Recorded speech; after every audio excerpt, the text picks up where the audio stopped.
Clara Bennett tore the wedding flowers from her hair before the carriage door had fully closed.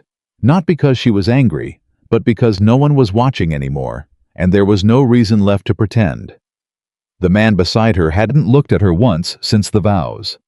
Not once. Outside, the Virginia summer burned gold and relentless, and the road ahead stretched long and empty, just like the years she suspected were coming. If you're new here, subscribe and follow Clara's story all the way to the end.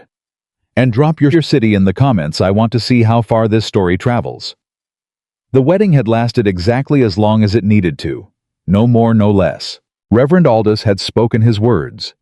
Nathaniel Whitmore had given his responses in a voice so flat and controlled, it could have belonged to a man reciting inventory. And Clara Bennett had answered in kind, clear, steady, refusing to let her voice betray the trembling she felt behind her ribs. The guests had watched. Some of the women had pressed handkerchiefs to their mouths. A few of the older men had nodded with the solemn satisfaction of people witnessing a transaction completed correctly. Nobody threw rice. It didn't feel like that kind of occasion. The Whitmore estate was 11 miles outside of Richmond, Virginia, and the carriage ride there felt like crossing into another country. Clara sat on one side. Nathaniel sat on the other.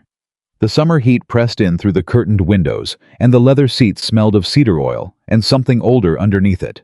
Something that reminded her of her father's study, back when there had still been a study worth remembering. She kept her hands folded in her lap and stared at the embroidery on her gloves and tried not to count the minutes. He spoke first. She hadn't expected that. "I want to be clear with you before we arrive." His voice was the kind that didn't ask permission to fill a room. Low, even. The voice of a man who had never had to raise it to be heard. Clara looked up at him for the first time since they'd stepped into the carriage and found him watching the road ahead, not her. "I'm listening," she said. "This arrangement exists for one purpose." He still didn't look at her.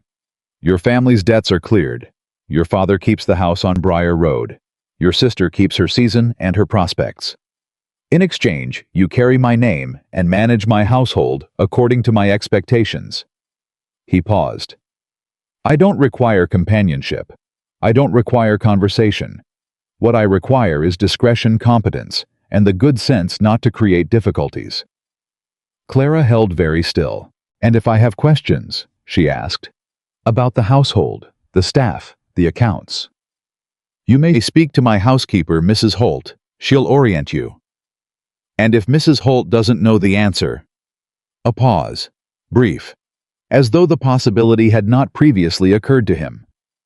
"Then you may speak to me," he said, "about household matters, when necessary." "I see. Do you have any objections?" Clara looked at the curtained window.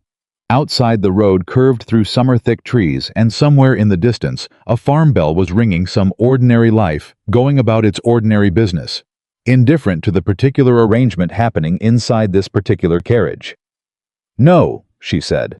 "No objections." Nathaniel gave a short nod, as though a minor piece of correspondence had been satisfactorily concluded, and returned his gaze to the road.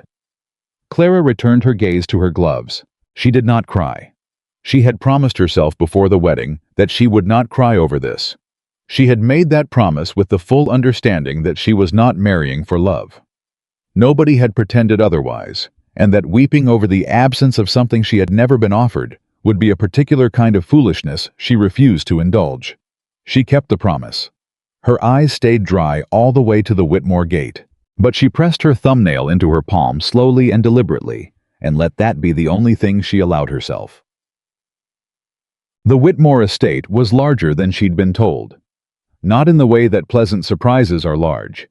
In the way that something enormous and indifferent is large, the kind of scale that doesn't notice you. 3 stories of pale stone.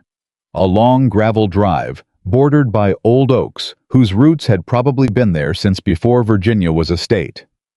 Outbuildings she couldn't fully see from the drive.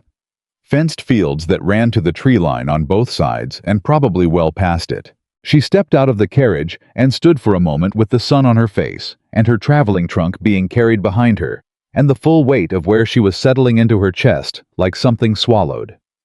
A woman appeared at the front entrance and came down the steps without hurrying, which Clara took immediately as a good sign. People who moved without hurrying around Nathaniel Whitmore either feared nothing or had learned to fake it very well. Either quality seemed useful. Mrs. Whitmore. The woman was perhaps 60, with iron gray hair and a face that had probably never wasted an expression in its life. "I'm Mrs. Holt. Welcome to Whitmore House." "Thank you." Clara shook her hand, firmly. Mrs. Holt's eyes moved briefly to where Clara's fingers gripped, and something that was not quite approval, but was adjacent to it, passed across the housekeeper's face. "I'd like to see the house as soon as you're able to show me. The full house, including the accounts room if there is one." "There is," Mrs. Holt said. "I'll have it unlocked." "Good." Behind her she heard Nathaniel mount the steps without acknowledging either of them and disappear inside. Clara watched the empty doorway for a moment. "He's particular about his schedule," Mrs. Holt said, not unkindly. "I'm sure he is," Clara said. "Show me the house, Mrs. Holt." What she found in the accounts room 3 hours later was not what she'd expected. The Whitmore estate was not struggling in the way that struggling estates struggled. No desperate corners, no sold-off silver, no gaps where furniture used to be. But there were inefficiencies layered beneath the surface like sediment, the kind that accumulate when a capable person dies and leaves behind systems only they fully understood. She found payment records in 3 different hands that didn't match each other. She found a tenant ledger with entries that stopped abruptly in 1813 and resumed in 1815 with suspiciously round numbers. She found supply contracts that should have been renegotiated 2 years ago and weren't. Nobody had lied exactly. Nobody had stolen as far as she could tell. Things had simply been allowed to drift the way things drift when the person at the center of them decides that management is beneath their attention. She sat with those ledgers until the evening light went orange through the window and Mrs. Holt appeared in the doorway. "Supper is at 7, Mrs. Whitmore. I'll be there." Clara set down her pen. "Mrs. Holt, the tenant ledger for the North Fields, the gap between 1813 and 1815. Do you know what happened?" Mrs. Holt was quiet for just a moment too long. "Mr. Whitmore's father passed in 1813, she said. "The following year was difficult." "I see." Clara looked back at the ledger. "Thank you." "He doesn't like questions about his father." Clara glanced up. "I'm asking you," she said. "Not him." Another one of those not quite approvals crossed Mrs. Holt's face. Then the housekeeper excused herself and Clara went back to the numbers. Supper was served at a long table that could have seated 20. Nathaniel sat at one end. Clara sat at the other. They were separated by what she estimated was approximately 12 feet of polished walnut, and more silence than she had ever experienced in a room with another person present. 2 servants moved around them with quiet efficiency. A candle burned in a holder between them, which seemed to Clara like an optimistic gesture on someone's part. She ate. He ate. The food was good, better than she'd expected actually, which she tucked away as information about Mrs. Holt and whoever ran the kitchen. A household where the food was that carefully prepared was a household where someone still cared about standards, which meant she had something to work with. She waited until the second course before she spoke. "The Northfield tenant agreement," she said, her voice carrying easily across the 12 feet. "It's running on terms from 1811. The men who hold it now are producing more per acre than the agreement reflects. They're due for a renegotiation." Nathaniel did not look up from his plate. "I'll mention it to my land manager," he said. "I spoke to your land manager this afternoon. He wasn't aware the contract existed." A pause. Brief. He set down his fork. "Who told you to look at the tenant agreements?" he asked. "Nobody," Clara said. "I went through the accounts room. The agreements were in the second drawer." He looked at her, then actually looked at her for what she thought might be the first real time. His eyes were dark and assessing and gave nothing away, and she returned the look without moving or blinking or softening anything about her expression, because she had spent 24 years learning that the women who softened got walked over, and she was through with that particular lesson. "I'll speak to the land manager," he said again. "The renegotiation would increase the estate income by approximately 9% over 3 years, Clara said. "I've written it out if you'd like to see the figures." He said nothing. She picked up her fork and returned to her supper. At the end of the meal, when he rose to leave, he paused at the doorway. "Leave the figures on my desk," he said without turning around. Clara took a slow breath. "Yes, sir," she said, because there was no point in winning small battles in ways that cost you the larger one, and she had understood since the carriage ride that this was a long game. She had been at Whitmore House for 3 weeks before she understood the pattern of him. He rose before 6. He took breakfast alone. He spent the morning on the estate riding the fields, meeting with his land manager, reviewing correspondence with the stern efficiency of a man who found paperwork distasteful but necessary. He took a brief midday meal, usually standing, which Mrs. Holt had confirmed was his habit, and not a comment on anything in particular.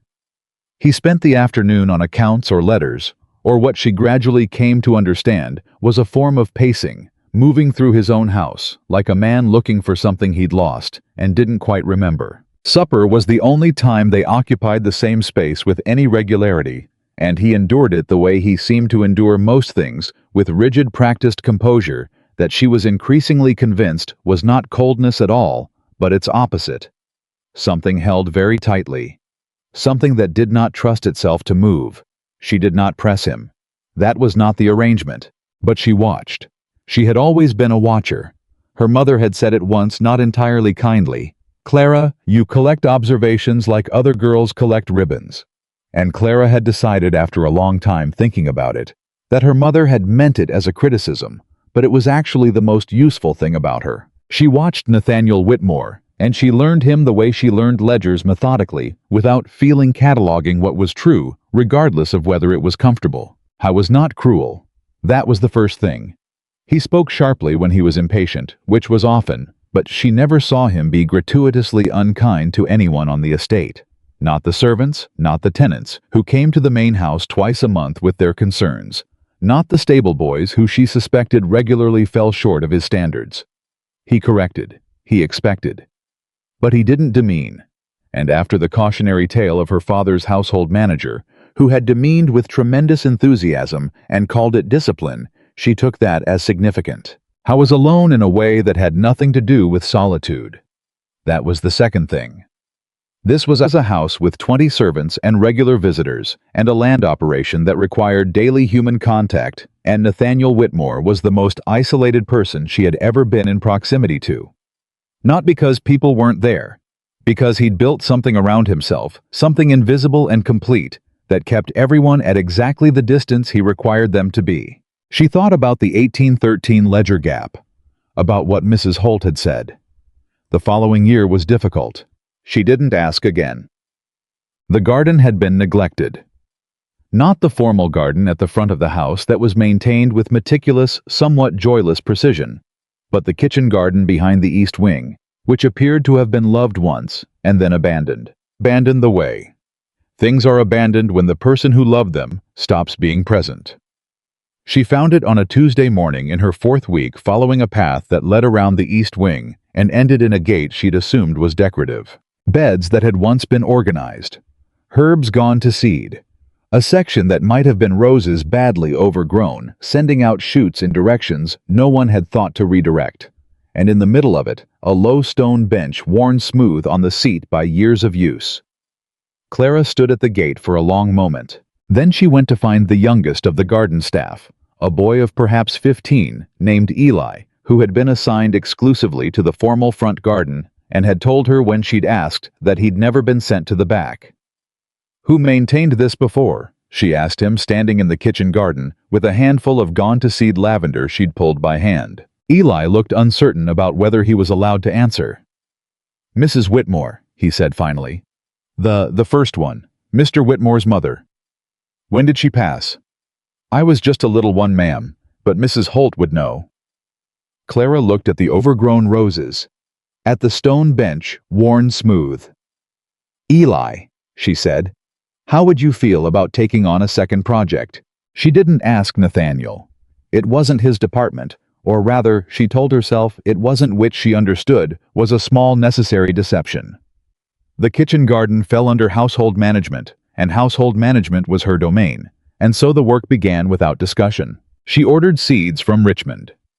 She brought in 2 additional women from the tenant farms who knew plants and were glad of the extra work.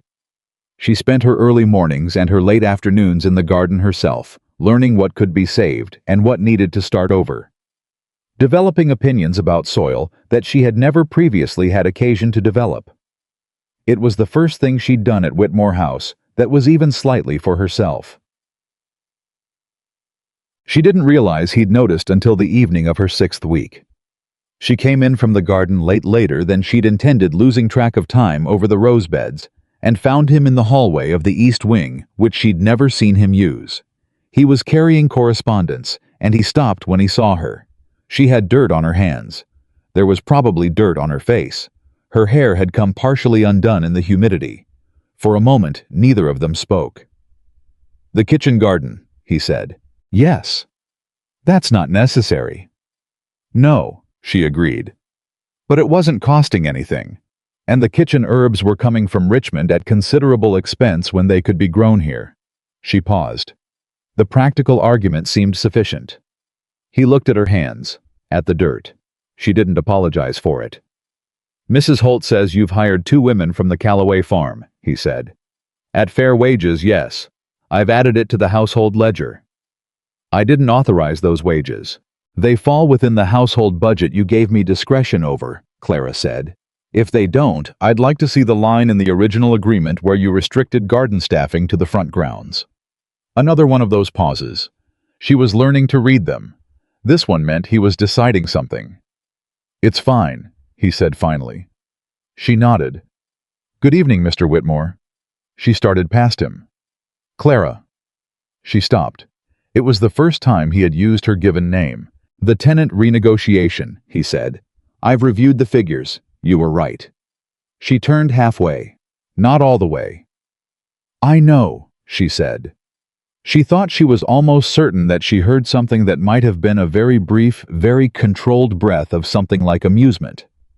But when she turned fully to check, he was already walking away, and his face was its usual composition of nothing in particular. She went upstairs to wash her hands, and she allowed herself privately one small moment of something that might have been satisfaction.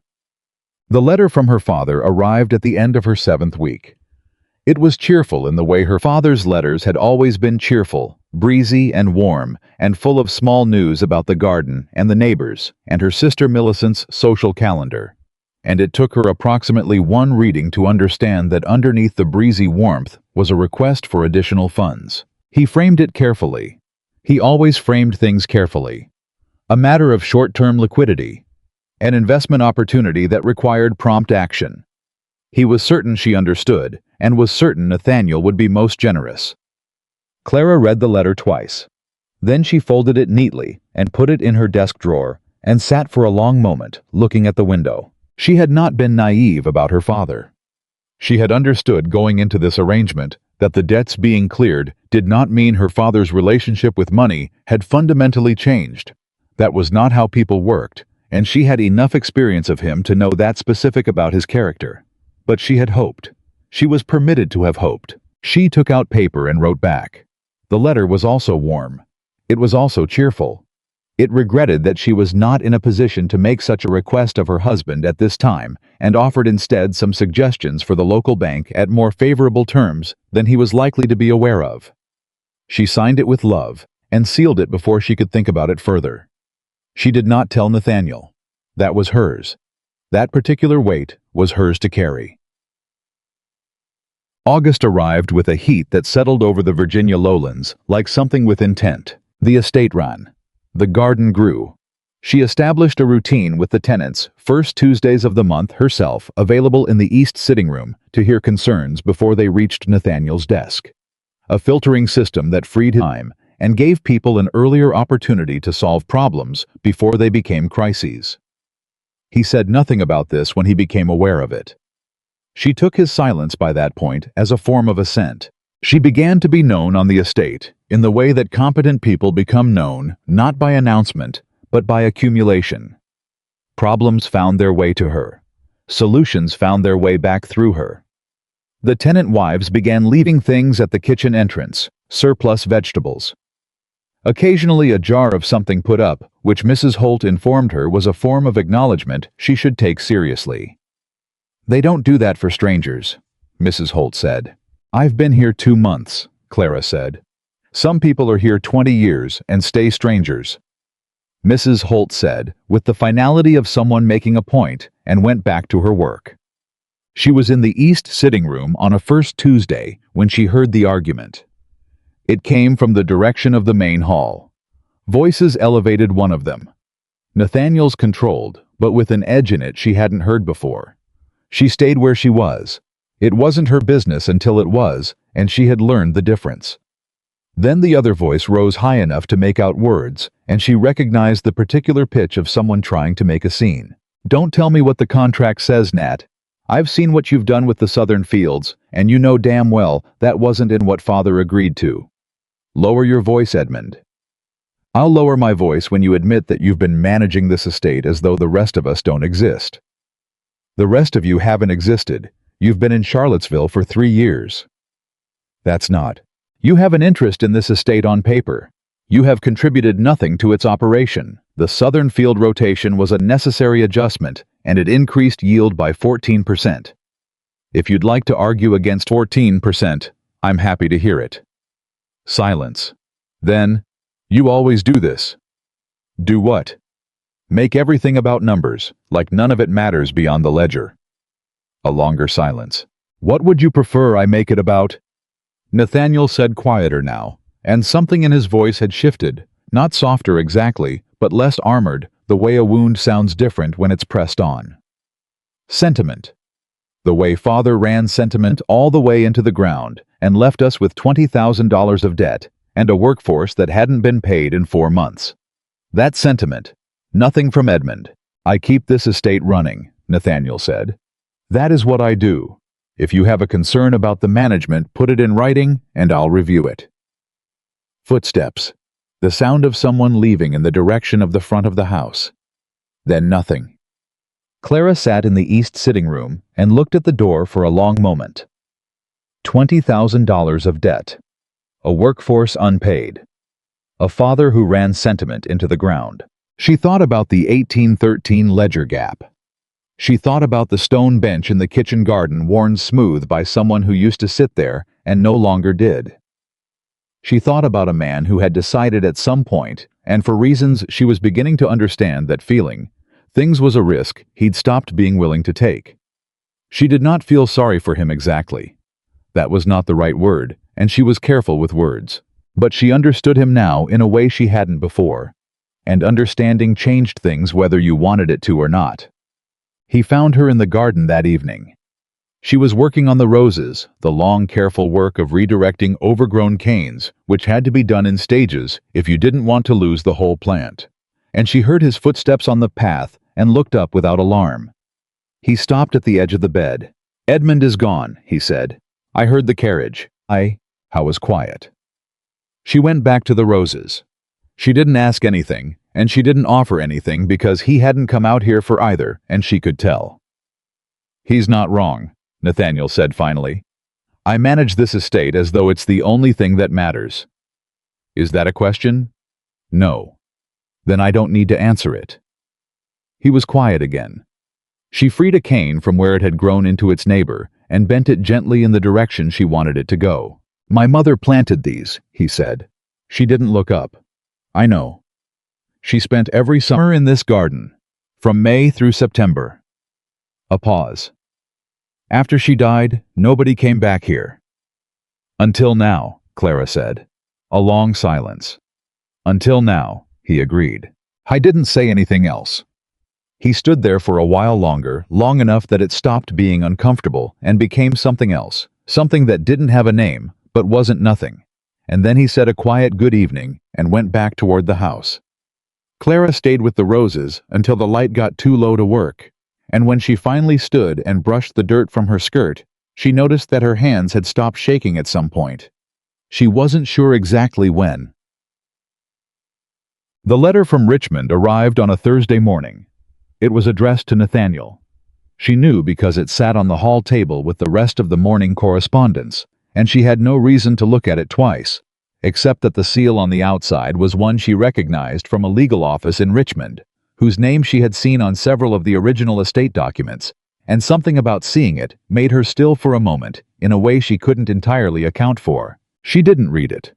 That was not the kind of woman she was. But that evening at supper, he was different. Not dramatically different. Not the kind of different that announces itself, but the particular composure he wore had pulled tighter than usual, and when she asked him carefully whether the September harvest figures needed to be reviewed before the end of the month, he answered her in the same words he always used and yet managed to be entirely elsewhere. She waited. "A matter of business," he said finally without her asking. "In Richmond. I'll need to be away for several days next week." "Of course," she said. "I'll make sure the first Tuesday meeting is covered." "I didn't ask you to." "I know," she said pleasantly. "I'm telling you so, you don't have to think about it." He looked at her across the 12 feet of polished walnut, and she thought she saw just briefly, just at the edge of his expression, something that might have been the very earliest beginnings of something she did not yet have a name for. "Thank you," he said. His voice was even, composed, exactly as it always was. But the word sat differently in the room than it had the other times he'd used it. Clara took a small sip of water and said nothing, because some things were best left to settle on their own, and she had always been a patient woman. The summer stretched out around them, heavy and golden and full of things not yet said, and the candle between them burned without wavering. And outside the windows of Whitmore House, the Virginia night came on slow and warm and certain. She pressed her thumbnail into her palm, not from pain this time, from something she was not yet ready to call hope. He came back from Richmond on a Wednesday. Clara knew he was due Thursday, which meant something in Richmond had resolved faster than expected, or worse than expected. And she had learned enough about Nathaniel Whitmore by that point to know that the only things that moved him ahead of schedule were things that had gone badly. She was in the accounts room when she heard the carriage on the gravel. She didn't go to the window. She finished the column she was adding, noted the total, set down her pen, and then went to find Mrs. Holt. "He's back," she said. "I heard." Mrs. Holt was already moving toward the kitchen. "I'll have supper moved up." "Add the brandy to the table," Clara said. "The good one, not the decanter he keeps for guests." Mrs. Holt paused and looked at her with the particular expression that meant she was reassessing something. "How do you know he drinks the good brandy when things go poorly?" "Because the guest decanter is always exactly as full as it was the week before," Clara said. "And the other one isn't." She went back to the accounts room and waited. I didn't appear for supper until nearly 8. By then the food had been kept warm twice, and Mrs. Holt had come to the doorway of the accounts room once to ask if Clara wanted her to send a message upstairs, and Clara had said no, and meant it. When he finally came to the table, he was dressed for travel, still jacket unchanged, and he sat down with the particular controlled exhaustion of a man who had been managing his face for days and was running low on the reserves required for it. Clara poured the brandy herself. She set it at his place without comment. He looked at the glass, then at her. "The Richmond matter," he said. "It's more complicated than I anticipated." "I see," she said. "There's a claim against a portion of the eastern land. A creditor my father dealt with. I wasn't aware of the agreement. The attorney says it's legitimate." She sat with that for a moment. "How much of the eastern parcel?" 40 acres, maybe more depending on how the survey reads. "And the crop rotation you started on the eastern section this spring would be affected?" "Yes." His jaw was tight. "The yield projections I gave the bank in February were based on those 40 acres being productive." "What did the bank say?" "I haven't told the bank yet." She looked at him steadily. "When do you need to?" "Before the month's end. After that, the loan terms become negotiable in ways that favor them considerably." He picked up the brandy, didn't drink it yet, just held it. "I need to decide whether to contest the claim or settle and restructure." "What does contesting cost?" 18 months of legal proceedings minimum, during which the land sits in dispute and produces nothing. "And settling?" "The 40 acres go. I restructure with the bank at terms that are workable. Unpleasant, but workable." He finally took a drink, set the glass down.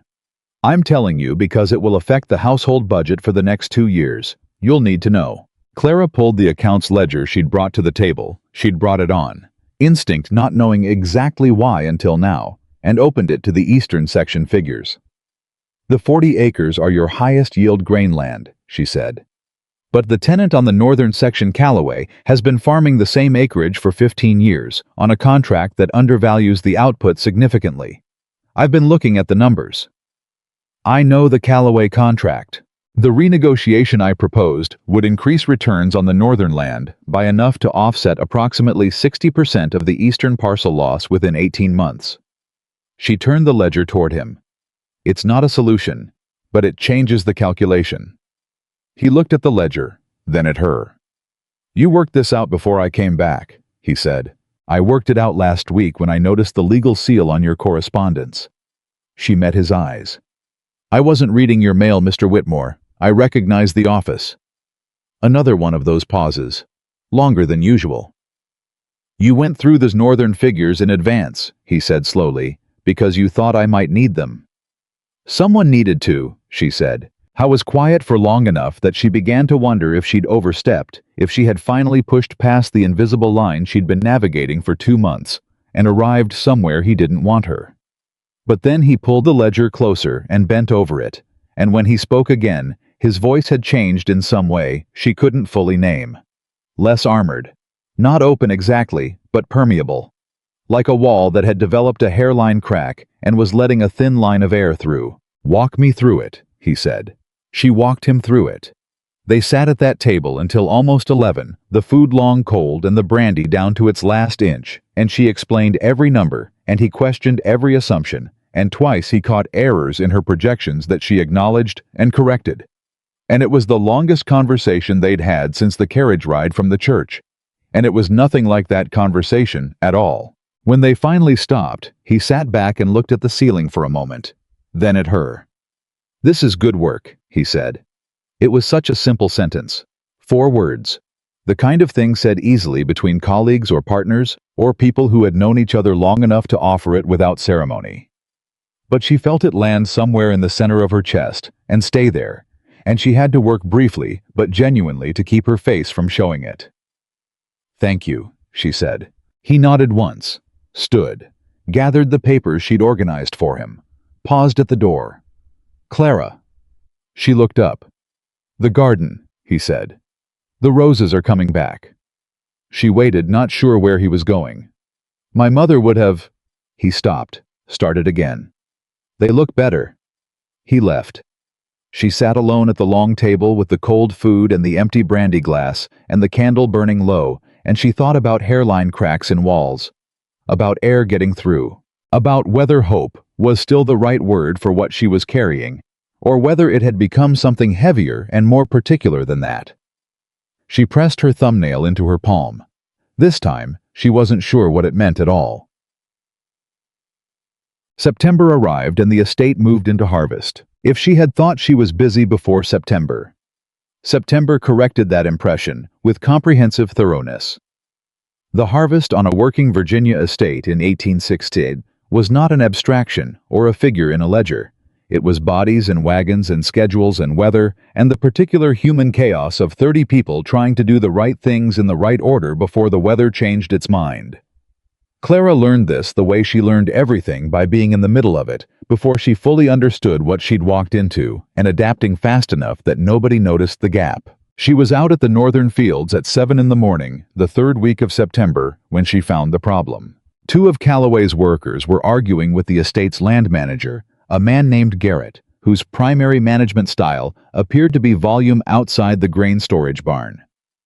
Clara walked toward the noise with the particular purposeful stride she'd developed, not hurrying, but covering ground, and arrived in time to hear Garrett use a word toward the older of Callaway's workers that she had no intention of permitting on this property. Garrett, she said. All 3 men turned. Garrett looked annoyed. The 2 workers looked cautious, which meant they'd had enough experience of what could happen when a landowner's wife intervened that they'd stopped assuming intervention would help. Mrs. Whitmore, Garrett said, this doesn't require your attention. What's the disagreement? She asked, directing the question at the older worker. His name was Silas, she'd learned. He'd been on the Callaway farm for 20 years, and he had the careful, measured manner of a man who had learned that being too quick or too loud in his opinions cost him things he couldn't afford to lose. "Storage allocation, ma'am," he said. "Mr. Garrett's given the Callaway grain a corner bay. The contract says North Bay. The North Bay is needed for the Whitmore grain," Garrett said over Silas in the specific way people interrupt when they don't want someone else's version of the story to be complete. "The contract terms don't override estate priority." "Let me see the contract," Clara said. Mrs. Whitmore with respect. "The contract, Garrett." He produced it with the poorly disguised resentment of a man who had been operating in a certain way for a long time and had not expected to be interrupted by a woman who'd been on the estate 4 months. Clara read it. The North Bay allocation was explicit. So was the penalty clause for non-compliance, which was apparently something Garrett had not been familiar with. "The Callaway grain goes in the North Bay," she said, and handed the contract back. "If the estate grain requires additional storage, we hire day labor to build out the corner bay before the week's end. I'll authorize the cost." "This is Mr. Whitmore's land manager," she said, keeping her voice entirely even, "is responsible for implementing the contracts Mr. Whitmore signs. The contract is clear. Implement it." She looked at Silas. "I'm sorry for the delay." He looked at her with an expression she recognized, the particular look of someone recalibrating what they thought the situation was going to be. "Yes, ma'am. Thank you, ma'am." She walked back toward the house.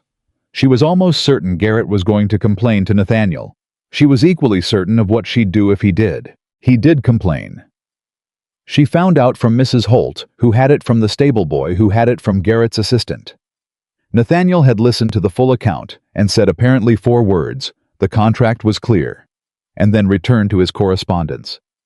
Mrs. Holt reported this to Clara with the satisfaction of someone who had been waiting for a particular outcome for some time. Clara said, "Thank you, Mrs. Holt," and went back to the harvest schedules. The night Eli fell from the storage ladder. Clara was the first person there. She'd heard the crash from the east wing, a single sharp impact, followed by the particular quality of silence that follows something going wrong, and she was moving before she'd consciously decided to move through the east passage and out the side door and across to the storage barn, where 3 other workers were already crouching over Eli on the floor. How was conscious? That was the first thing she established. Then his leg was wrong. Not subtly wrong, visibly, unmistakably wrong in the way that made the young worker kneeling beside him go pale and look away. "Someone get Dr. Pierce from the Tenant Road," Clara said, crouching down across from Eli. Her voice was steady. She had made it steady because someone had to be, and she was the person available. "Silas, is Silas here?" "Here, ma'am. I need 2 straight boards from the storeroom and every clean cloth you can find, now." "Yes, ma'am." She looked at Eli. He was 15 and trying very hard not to make a sound and only partially succeeding. His hands were clenched in the dirt. "Eli," she said, "look at me." He looked at her. "You're going to be fine," she said. It was both a statement of her intention and a command. "But I need you to be still for me. Can you do that?" "Yes, ma'am," he said in a very small voice. "Good. Tell me about the garden. What did we plant along the east wall last week?" He blinked. "Ma'am, the east wall. What did we decide on?" The lavender cuttings, ma'am. And the time in between." "That's right. And what are we doing with the north corner?" He kept talking. She kept asking. Silas came back with the boards and the cloths, and she did what needed to be done. Her hands steady, her voice steady. Eli talking about lavender between his teeth while she worked. Nathaniel arrived 7 minutes later. She knew because she heard his boots on the barn floor and looked up briefly, long enough to clock his presence, the particular set of his expression when he took in the scene. And then she looked back at Eli, because Eli was the immediate problem and everything else was secondary. "Dr. Pierce has been sent for," she said without looking up. "The leg is broken but cleanly. He'll need to stay off it for 6 weeks. I'd like to move him to the east cottage rather than send him back to the worker quarters. It's closer to the house, and it'll be easier to check on him." A pause. "Do it," Nathaniel said. I'll cover his wages during the 6 weeks, from the household account. Another pause. Longer. Why? Because he fell from a company ladder that I've been meaning to have inspected for 2 weeks and haven't gotten to yet. She looked up then briefly. That's on the household, not on Eli. Nathaniel held her gaze for a moment. Something moved through his expression, not quite fast enough for her to name it before he looked away. I'll cover it from the estate account, he said. It's an estate ladder. She looked back at Eli. Fair enough. When Dr. Pierce came and the situation was managed, and Eli had been moved to the East Cottage with a settled look on his face that suggested he'd never been housed that well in his life, Clara walked back to the main house with the kind of bone-deep tiredness that comes from sustained alertness, finally allowed to release. Nathaniel was waiting on the back step. She nearly stopped when she saw him. Then she kept walking, because stopping would make it something different from what it was, which was a man sitting on a step and a woman walking toward her house. You were good with him, he said. He's a good boy. You talked him through it, the whole time. She sat down on the step beside him, because her legs were tired, and the step was there, and they had apparently arrived at a point where that was not something she needed to calculate. It keeps them from thinking about what's happening, she said. Something ordinary to focus on. He was quiet for a moment. Where did you learn that? My mother was ill for 3 years before she died. I was the one who sat with her through most of it. She paused. You learn what helps. Another silence. Not the kind from the carriage, not the kind from the supper table. Different. The kind that has weight to it and doesn't demand anything. I'm sorry, he said. About your mother. I was 17, she said. It was a long time ago. That doesn't... He stopped. That doesn't necessarily make it smaller. She looked at him. I was looking straight ahead, not at her, and his jaw was set in the way she'd learned meant he'd said more than he'd intended. But he didn't take it back. No, she said quietly. It doesn't. They sat on the step for a while longer, in the kind of silence she was beginning to think had a different name entirely from the other silences. And then the night insects found their voices, and the estate settled into its evening sounds around them, and Clara eventually stood and said goodnight and went inside. She didn't press her thumbnail into her palm that night. She lay in the dark for a long time, instead thinking about the way he'd said that doesn't necessarily make it smaller, and the fact that it was the most honest sentence she'd heard from him yet. October came with a letter from Millicent. Her sister's letters were nothing like her father's. Millicent wrote the way she talked quickly, breathlessly, with abundant punctuation, and a gift for the kind of social observation that managed to be both uncharitable and entirely accurate. She wrote about parties and callers, and a particular young man named Harrison, who had apparently distinguished himself by being the only person in her acquaintance who didn't bore her in the first 5 minutes, which from Millicent was substantial praise. And then, at the bottom of the 3rd page, tucked in, after a report on the neighbor's new horse, as though it were equivalent news.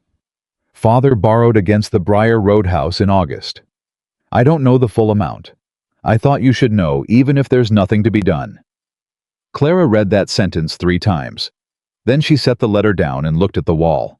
The Briar Road house had been part of the settlement. It was supposed to be free and clear of debt kept intact, as part of what her marriage to Nathaniel had secured for her family. If her father had borrowed against it in August, the settlement terms had been violated. Not openly, not dramatically, but effectively. She thought about the letter she'd written in July. The polite suggestions for the local bank. The careful warmth. She thought about $20,000 of debt and a workforce unpaid, and a man who had learned to manage everything with numbers because sentiment had driven everything into the ground. She thought about what it would mean to tell Nathaniel. She sat with that for a long time. Then she got up, went to the accounts room, and wrote to her father's attorney in Richmond. She wrote it herself, without consultation, in the careful, measured legal language she'd absorbed from years of watching her father's dealings go wrong. She requested a full accounting of the Briar Road encumbrance, and asked specifically whether any portion of the August transaction might be actionable under the original settlement terms.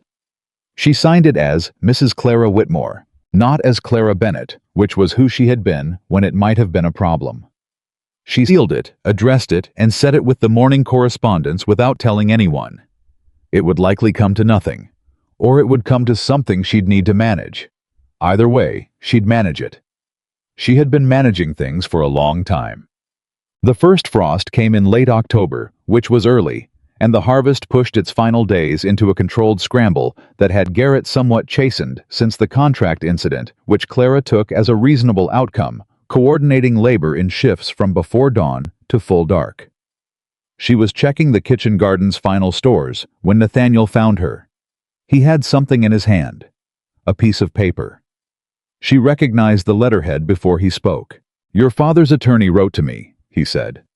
She stood up slowly, set down the bundle of dried herbs she was holding. "When?"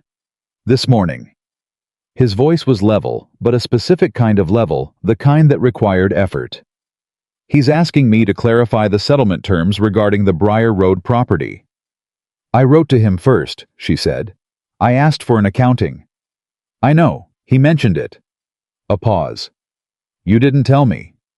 "No." "Why not?" She looked at him directly. "Because it was my family's situation to address first, and because I wasn't sure what I'd find, and I didn't want to bring you a problem until I understood its shape. You could have come to me. I handled it." "Clara." Something shifted in his voice. Not the controlled wound sound from the Edmund argument, something more direct. "You've been handling things that belong to both of us without telling me. The Callaway situation, Eli's wages, and now this. I find out about everything after the fact." She held his gaze. "Is the outcome of any of those things wrong? That's not. Is it the Callaway contract is being honored? Eli is recovering. The attorney has the information he needs. Tell me what I've done incorrectly." "You've done it alone," he said. "That's what you've done." The words landed differently than she expected. Not accusation. Something closer to complaint. The specific complaint of a person who had not been included when they wanted to be, which was a different thing entirely from a person objecting to a decision. She looked at him for a long moment. "You told me to manage the household," she said carefully. "I managed the household." "The Briar Road matter isn't the household." "No," she agreed. "It's my family. My problem. I was protecting you from it." "I don't need protecting." "Everyone needs protecting from something," she said. "I thought you'd rather not deal with my father's finances." "I'd rather know about them," he said, "than find out from a letter." Another silence. But this one had an edge in it. Not hostile, but charged, the kind that comes from two people both wanting something, and neither quite saying what it is. "All right," she said finally. He waited. "The Briar Road property has been borrowed against. August. I don't know the full amount yet. It may conflict with the original settlement terms, in which case there are legal options, but pursuing them is complicated and potentially costly." She paused. "That's the shape of it. That's what I know." He listened to all of it. Set the attorney's letter on the edge of the garden bed and crossed his arms and listened without interrupting. Which she had learned was how he engaged with things that mattered. "Send me the attorney's correspondence," he said when she finished. "All of it. We'll address it together." She looked at him. "Together. Is that a problem?" "No," she said after a moment. "No, it isn't." He picked up the attorney's letter, started back toward the house, stopped. "Clara," she waited. "Next time," he said, still not facing her. "Come to me first." It was not a command. It was almost a request. Coming from him, the distinction was large. "Yes," she said. "All right." He walked back to the house, and she stood in the kitchen garden with dried herbs in her hands and the first frost glittering faintly on the turned earth. And she thought about what it meant that he'd said together and meant it. She thought about walls with cracks in them, about air getting through, about how sometimes you don't notice a room getting warmer until one day you reach for your coat and realize you haven't worn it in weeks. The dinner invitation arrived from the Caldwells on a Friday. It was addressed to both of them, which was the custom, and Nathaniel brought it to supper and set it beside her plate without comment. She read it while he watched her with the particular careful quality she'd started noticing. Not watching the way people watch things that don't concern them, but watching the way people watch things they haven't decided what to do with yet. "Thomas Caldwell," she said. "You know him." It wasn't a question. She looked up. "From before. We grew up in the same county. His family and mine were friendly." "Were you—" He stopped, seemed to decide something. "Were you close?" She looked at him steadily. "He was kind to me when my mother was ill. He was 20 and I was 17, and he was the only person who didn't treat me like I'd become something unfortunate by association." She paused. "We were friends, that's all." Something in his expression shifted. Not quite relief, or maybe relief, but the specific variety that immediately pretends it isn't. "I see. Are you going to accept?" "The Caldwells are significant people in this county," he said. "It would be noticed if we didn't." "Then we should go," she said. "I'm capable of having dinner with old friends Nathaniel." It was the first time she'd used his given name. She hadn't planned it. It came out the way things come out when you've been thinking of someone by a name for months, and the right moment suddenly exists, and your mouth makes the decision your mind is still catching up to. He went very still. Then slowly, as if adjusting to something the room had done without asking his permission, he said, "Yes, we should." He accepted the invitation. And Clara went back to her supper and kept her face entirely calm, and thought that some things when they move in ways you don't see coming until they've already happened. The night before the Caldwell dinner, she went to the garden. November had stripped most of the color from it, but the roses she'd worked on through the summer had set their canes well, and in the spring they'd have something to show for all of it. She stood at the edge of the bed in the cold and looked at what had been done and what was still to do, and let herself think about the dinner, about Thomas, about what it would be to walk into a Richmond house on Nathaniel Whitmore's arm, after a lifetime of being Clara Bennett, the one with the unfortunate father. She heard footsteps and didn't turn because she knew them by now. He stood beside her. They both looked at the roses. "Are you nervous?" he asked. Quiet.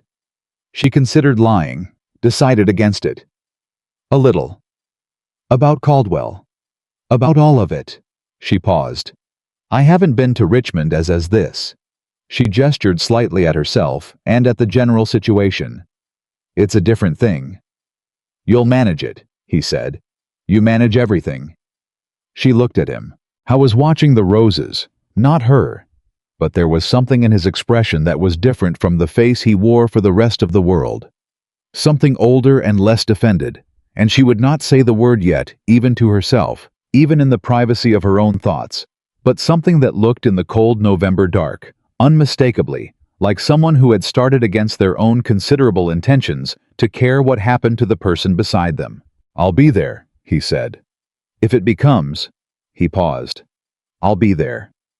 "I know," she said. And she found somewhat to her surprise that she meant it. The roses held the last of the evening light between them, and the frost was coming again, and tomorrow they would go to Richmond together, and the thing between them that didn't have a name yet kept its silence and waited.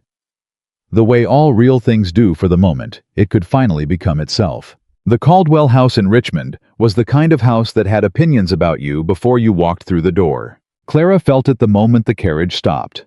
Not nerves exactly, but the particular awareness of someone who has spent enough time being assessed by people with resources to know what that assessment feels like from the outside. She'd worn her best dress, the deep green one that Mrs. Holt had pressed twice without being asked, and she'd done her hair herself because the girl assigned to help her had nervous hands, and Clara needed to feel like herself tonight, not like someone's project. Nathaniel handed her down from the carriage. His hand was steady and warm, and he held hers one count longer than necessary, and when she looked up at him, he was already looking at the house, his expression composed to its public setting, and she thought, "All right, we can do this." They went in together. The Caldwell house was full. A late autumn gathering, the kind Richmond families threw when the harvest was done, and the social calendar wanted reviving 20 people in the main room, another dozen visible through the connecting doors. The sound of several conversations happening at once, and the particular smell of beeswax candles, and good food, and too many perfumes in a closed space.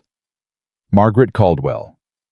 Thomas's mother met them at the door with the practiced warmth of a woman who had been hosting things for 30 years and knew exactly what every person in the room meant in the social order of the county. "Mr. Whitmore." She took his hand. Then turning to Clara with something that might have been genuine and might have been performance, and was probably both. "My dear, you look wonderfully settled. Marriage agrees with you." "Thank you, Mrs. Caldwell," Clara said. "Your house is as beautiful as I remember." She hadn't been here in 7 years.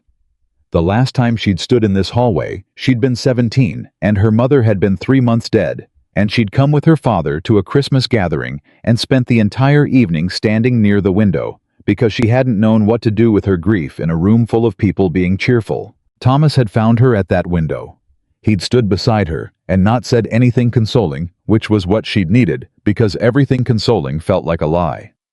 He'd just stood there and eventually said quietly that the punch was terrible, and did she want to go see if the kitchen had anything better? And she had laughed the first time she'd laughed since the funeral, and they'd spent an hour in the Caldwell kitchen eating cold pie and talking about nothing important. She had not seen him since. She scanned the room now automatically the way you scan for something you've been thinking about without admitting it. And then she stopped scanning because he was already walking toward them, and the thing about Thomas Caldwell was that he moved through a room the way a man moves when he's genuinely comfortable, not performing ease but actually feeling it, and she had always found it both enviable and slightly disarming. "Clara."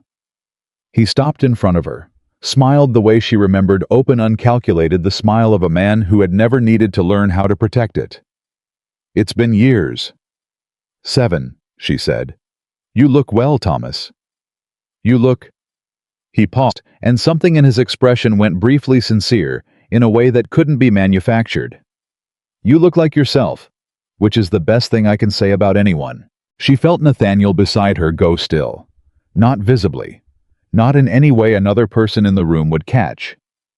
But she was attuned to him now in ways she hadn't expected to become, and she felt it the way you feel, a temperature change, subtle, unmistakable. "Thomas Caldwell," she said, turning. "My husband, Nathaniel Whitmore." The two men looked at each other. The particular look of men taking measure. Nathaniel extended his hand first, which she knew was a deliberate choice. The choice of a man who had decided to be the larger person and was doing it on purpose. "Mr. Caldwell," he said. "Mr. Whitmore." Thomas shook it. "I've heard good things about the Whitmore estate. The harvest numbers this year were the talk of the county." "My wife manages the accounts," Nathaniel said. It was a simple sentence.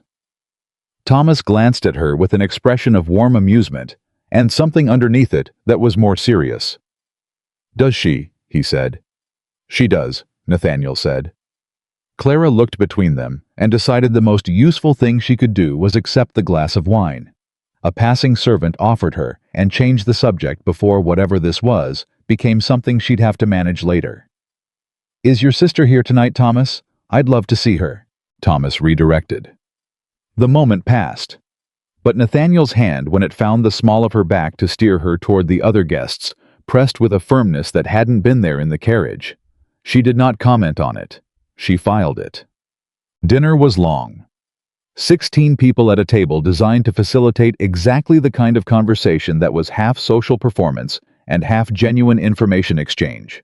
And Clara found herself seated between Thomas and a county judge named Harrington, who had strong opinions about crop tariffs and wanted to share all of them.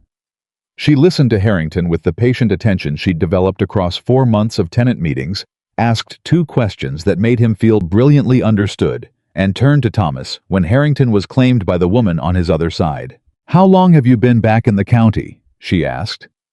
6 months, Thomas said. "I was in Philadelphia." A business matter that stretched. He turned his wine glass slowly. "I heard about your marriage." "Did you?" "It surprised people," he said. "Not unkindly. But you weren't nobody expected." He stopped. Tried again. "Your father arranged it quickly." "My father arranged it with considerable enthusiasm," she said, keeping her tone light, once the terms became clear to him. Thomas was quiet for a moment. "Are you happy, Clara?" She looked at him. He was asking honestly, not prying, not performing concern, but genuinely asking in the way of someone who had once stood beside her at a window and known what she needed without being told. "I'm useful," she said, "and I'm respected, and I'm doing work that matters." She paused. "That's more than I expected from any of this, Thomas. That's the truth." He studied her. "That's not what I asked." "I know," she said.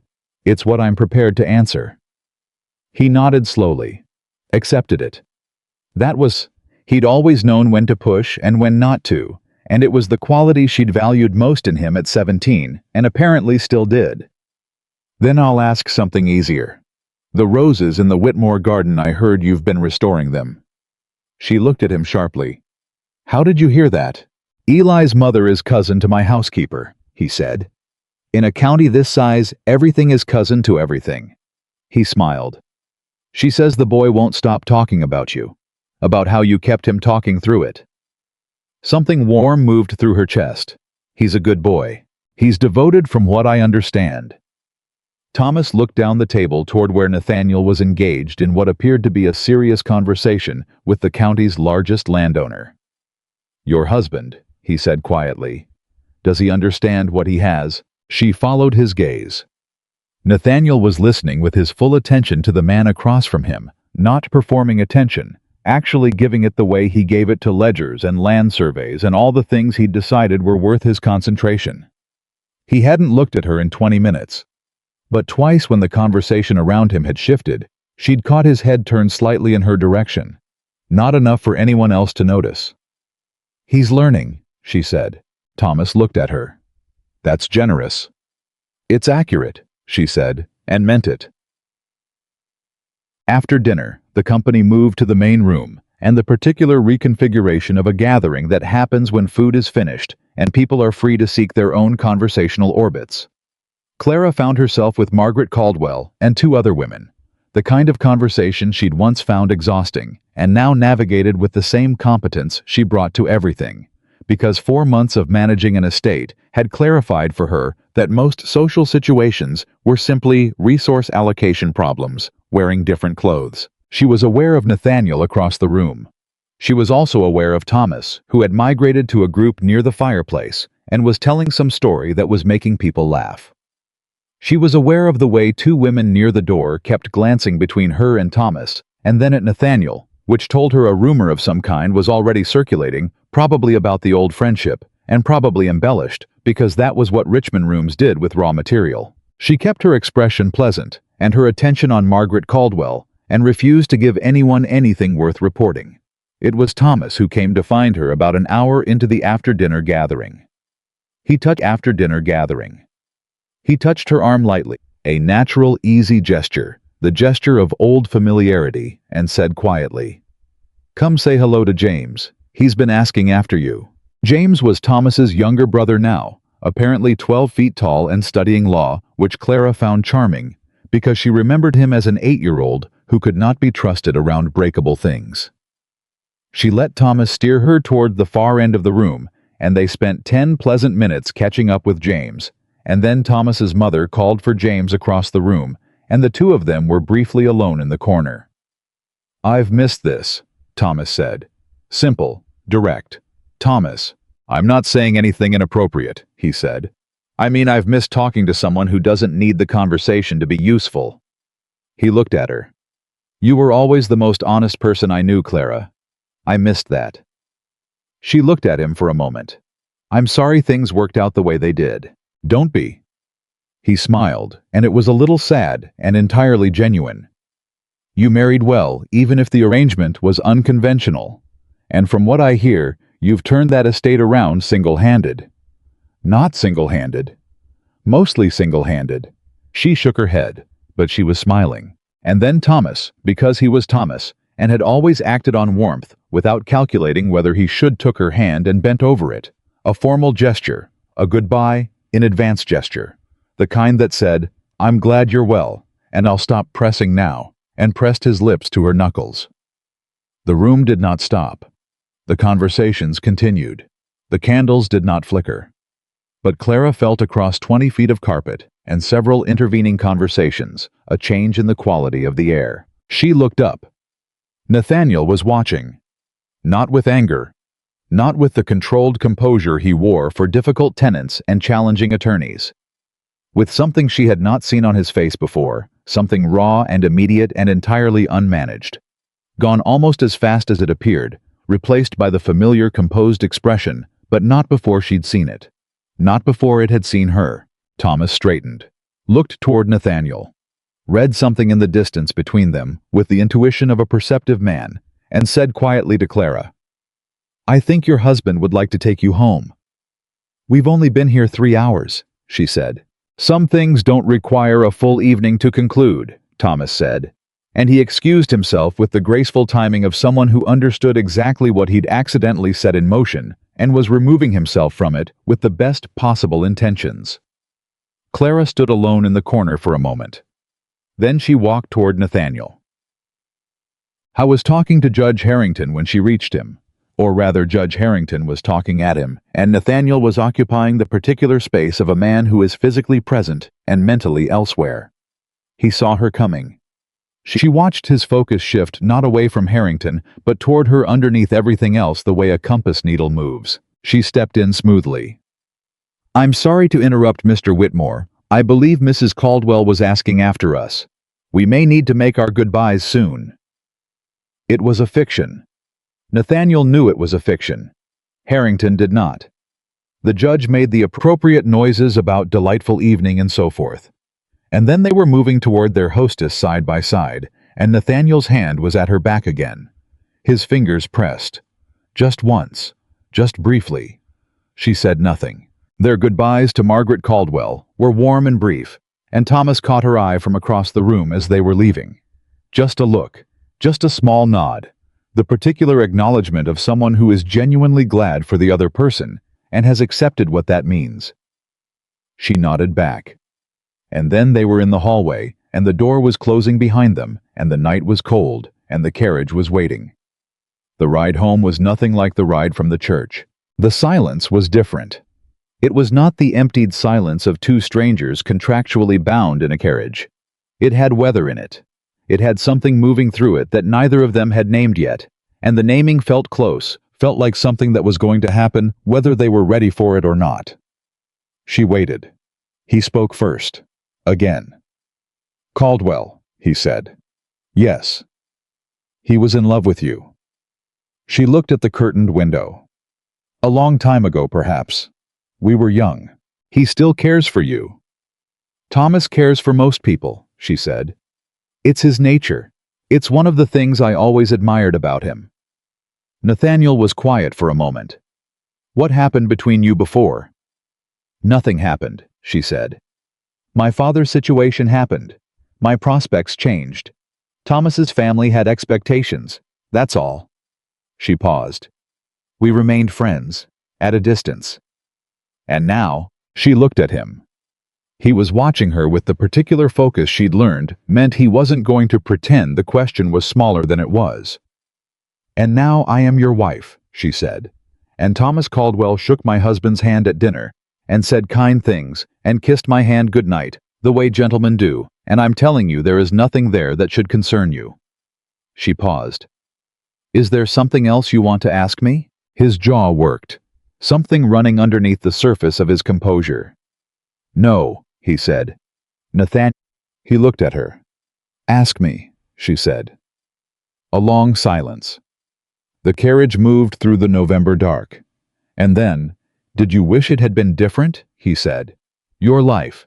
If your father hadn't, if there had been no arrangement, would you have—" He stopped. "Would you have chosen differently?" The question sat between them, enormous and real, and Clara understood that it was not actually a question about Thomas Caldwell at all. It was a question about her, about what she wanted, about whether any of this, the house, the garden, the accounts room, the step they'd sat on in the dark, had been something she'd chosen, or something that had happened to her. She thought about the carriage ride from the church, the thumbnail pressed into her palm. She thought about the tenant meeting room, the North Bay grain storage, Eli talking about lavender through gritted teeth while her hand stayed steady. She thought about two people on a back step in the dark, and he'd said that doesn't necessarily make it smaller, and she'd thought about it for a week afterward. I don't know, she said honestly. I didn't choose this. You're right about that. But she searched for the right word. I've found more here than I expected to find. That's also true. He was very still. More what? He asked. Purpose, she said. Work that matters. People worth caring about. She met his eyes. An estate worth saving. He looked at her for a long moment, and she watched something happen in his expression that she didn't have a name for, yet something that started in the eyes and moved slowly, like weather down through the rest of his face. And when it finished, he looked less like the man from the carriage, and more like something underneath that man, something older and less defended. And the man who owns it, he said. Is he, a pause, a breath. Is he worth anything in your estimation? She held his gaze and said quietly and without hesitation. He's worth considerably more than he believes. The carriage rolled on. The night held them. And Nathaniel Whitmore looked at his wife the way a person looks at something they have been in the presence of for months without fully seeing, and that particular blindness lifts all at once, and what they see makes them understand with a sharp and sudden clarity exactly what they have almost lost without ever knowing they had it. He reached across. His hand found hers in the dark, warm, steady, both of them entirely still. She did not pull away. He did not speak. The carriage moved through the Virginia dark toward home, and something that had been accumulating for 4 months finally settled quietly into place. She thought the night had resolved itself into something manageable. She was wrong. They arrived back at Whitmore House past midnight, and Mrs. Holt had left a lamp in the entrance and retired, which was as it should be. Nathaniel helped her down from the carriage, and they walked into the house together in the way they sometimes did, now not formally, not with the architecture of arrangement, but with the natural rhythm of two people who had learned each other's pace. She was almost to the stairs when he said her name. Clara. She turned. He was standing in the entrance hall with the lamp, throwing shadows up across his face, and he looked. She would remember this later, like a man who had made a decision that terrified him and had decided to make it anyway, which she recognized because she had worn that expression herself privately many times. I owe you an apology, he said. She waited. The beginning of this, he said. The carriage, what I said. His jaw tightened. Never speak to me unless there is a reason. I said that. I know you haven't forgotten it. I haven't, she said. It was... He stopped. I was protecting myself. That's the honest account of it. Not from you specifically. From... He made a brief gesture that meant something broader than he was able to say directly. From the thing I was afraid the arrangement would become. The thing my father's arrangements became. She looked at him carefully. What did they become?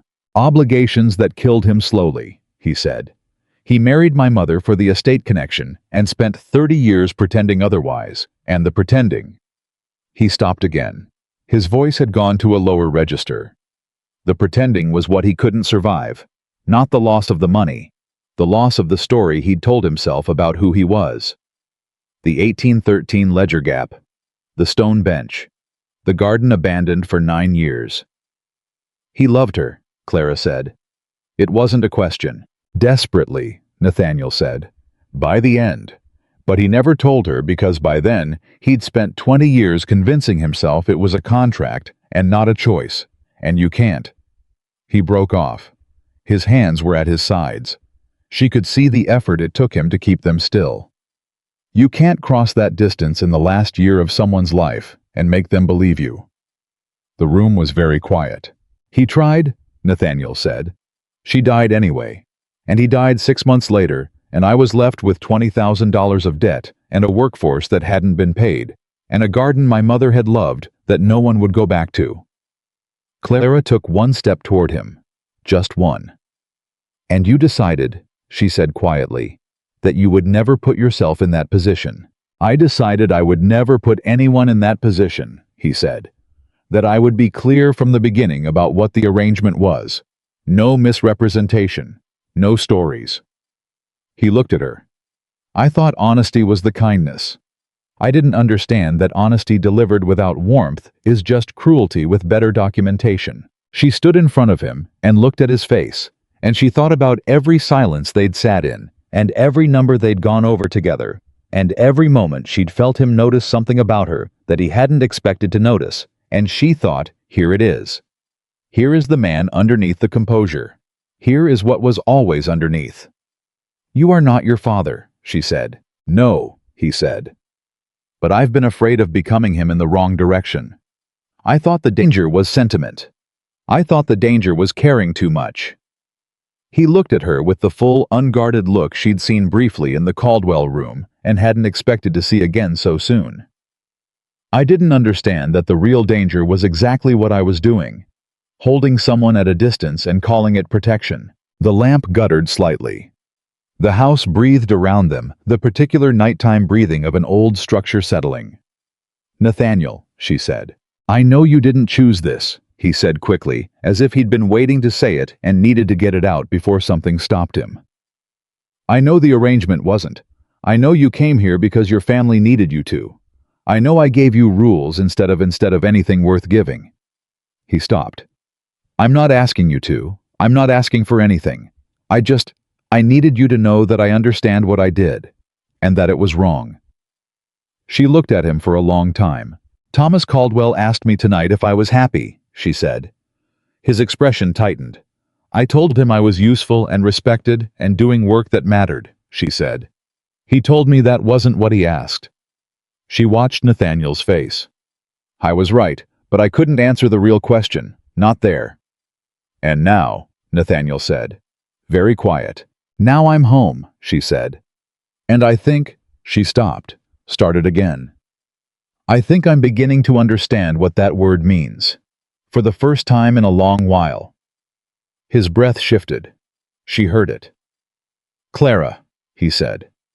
And he didn't say anything else, because some things are complete in the saying of a name when it's said with everything you've been holding back for months, filling in around the sound of it. She held his gaze and didn't look away, and the lamp burned between them, and the Virginia night pressed its quiet against the windows of Whitmore House. She was the one who crossed the last foot of distance. She reached up and set her hand flat against his chest. Not a push, not a grasp, just a hand resting over a heartbeat, and he went completely still, and she felt under her palm the steady hard evidence of a man who was not composed at all, but had spent a great deal of effort pretending otherwise. "I'm not going anywhere," she said. "I want you to know that. Not because I can't, because I don't want to." His hand came up and covered hers, held it there. And that was all. That was for that night, everything. Two people in a lit hallway, one hand over another, 4 months of careful, difficult, necessary distance finally closing. But nothing stays closed when it's only just opened. Clara would understand that before the week was out, when the second letter from Richmond arrived, and it was not from her father's attorney, and the name on the outside was one she didn't recognize, and the contents revealed that the thing she thought she'd been managing quietly had been significantly larger all along. She would understand it when Nathaniel read that letter, and the composure she'd seen crack in the hallway snapped back into place so hard she felt it from across the room, and she looked at his face and recognized with a cold clarity that what they'd built in 4 months could be undone in 4 minutes if she wasn't careful. But that was tomorrow. Tonight they stood in the entrance hall of Whitmore House, and his hand covered hers, and for the first time since the carriage ride from the church, she felt without any reservation and without pressing anything into her palm that she was exactly where she'd chosen to be. The letter arrived on a Thursday. Clara was in the accounts room when she heard Nathaniel's boots on the hallway floor. Not his usual measured pace, but something faster and harder. The stride of a man who has received news that requires immediate movement to process. She set down her pen. The footsteps stopped outside the door. Then the door opened without a knock, which had never happened before. He held a letter. His face was the composed face, the fully armored version, every hinge locked, and that told her more than any expression would have. "Sit down," she said. "I'm standing." "Then tell me." He set the letter on the desk in front of her. She read it. It took her 60 seconds, and by the end, she understood why his boots had been moving the way they had. The letter was from a man named Aldrich Beaumont, attorney, Richmond. He wrote the interests of one George Bennett, her father, in a matter concerning the original Whitmore-Bennett settlement agreement of June 1816. He wished to inform Mr. Whitmore that his client had become aware of certain discrepancies in the settlement's terms as originally represented, and that Mr. Bennett believed himself entitled to additional consideration. Specifically, the eastern parcel, currently under legal dispute with the Richmond creditor. His client's position was that given the parcel's uncertain status at the time of the settlement agreement, the agreed terms had been entered under incomplete information, and that Mr. Bennett was therefore owed either a renegotiation or compensatory payment. Clara read it twice, set it down. "He's claiming you misrepresented the eastern land's value," she said. "He's claiming I knew about the creditor dispute before the settlement and didn't disclose it."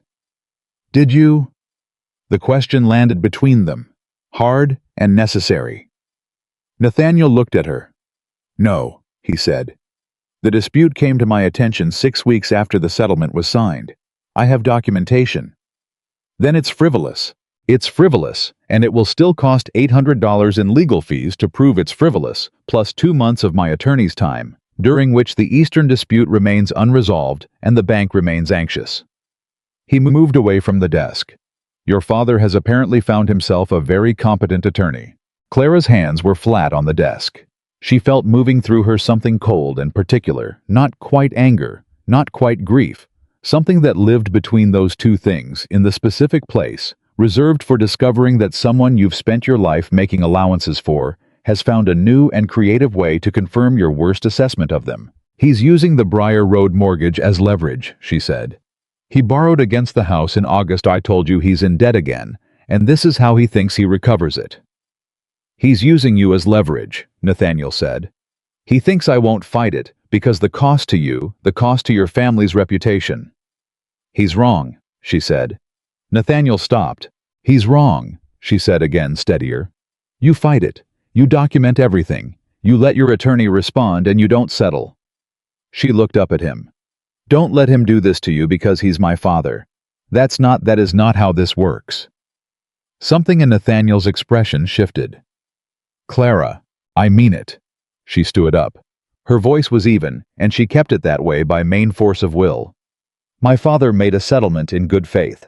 Your good faith, not his, but that's a conversation for another time, and now he's trying to extract money from a man who cleared his debts because he's run through whatever he's borrowed and needs more. I won't have you accommodate that because you're trying to protect me from the embarrassment of it." "I wasn't going to accommodate it," Nathaniel said quietly. She stopped. "I came to show you," he said, "because I told you to come to me first. I thought," a pause, "I thought you deserved the same." She looked at him for a long moment. Then she sat back down slowly and pressed both hands flat on the desk and let herself breathe. "All right," she said. "All right," he said. "Give me the name of your attorney. I'm going to write to him directly.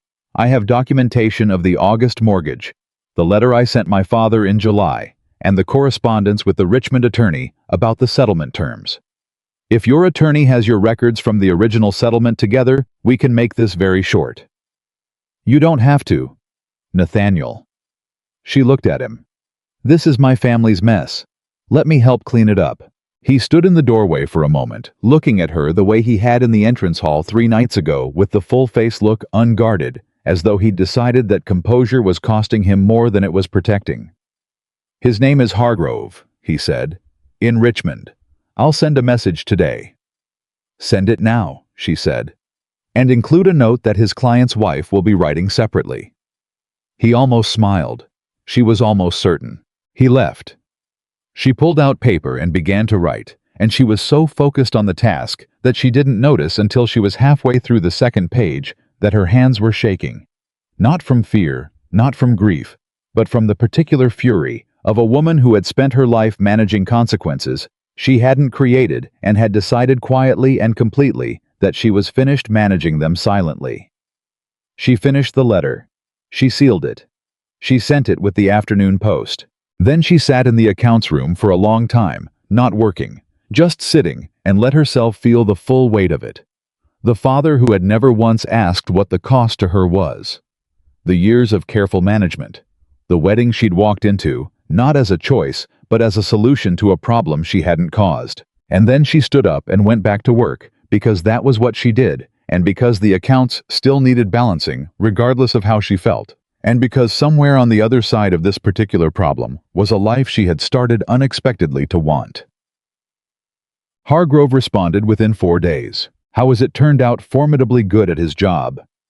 He had Nathaniel's original settlement documentation, organized with the precision of a man who had worked with difficult situations long enough to know that thorough records were the only real armor. Combined with Clara's letter and the correspondence she'd preserved, his response to Beaumont was 12 pages, and apparently conclusive enough that Beaumont wrote back within a week with language that essentially constituted retreat, dressed in legal terminology to preserve his client's dignity. Nathaniel brought her Hargrove's summary on a Tuesday morning. She read it, looked up. "It's done. Beaumont is withdrawing the claim," he said. "Your father's position was entirely without basis once the settlement documentation was produced." She put the papers down. "Good. Hargrove says your letter was the decisive piece. The correspondence proving you'd already addressed the Briar Road situation in July. It established that any claim of undisclosed information was, he said, comprehensively contradicted." A pause. "He said you wrote like an attorney." "I've read enough of them," she said. Nathaniel sat down across from her. Not across the length of the supper table. Across the width of the small accounts room desk, close enough that she could see clearly the expression he was wearing, which was not satisfaction exactly, but something adjacent to it, something that had warmth in it. "Clara," he said, "I need to ask you something." She waited. "The letter you wrote in July," he said, "to your father, after his first request. You told him to go to the local bank." He paused. "You handled that alone?" "Yes. You protected me from his first request and tried to handle the second one alone before bringing it to me." He looked at her steadily. "How long have you been protecting people from things they should be allowed to handle themselves?" She didn't have an immediate answer, which surprised her because she always had an immediate answer. "My mother was ill for 3 years," she said finally.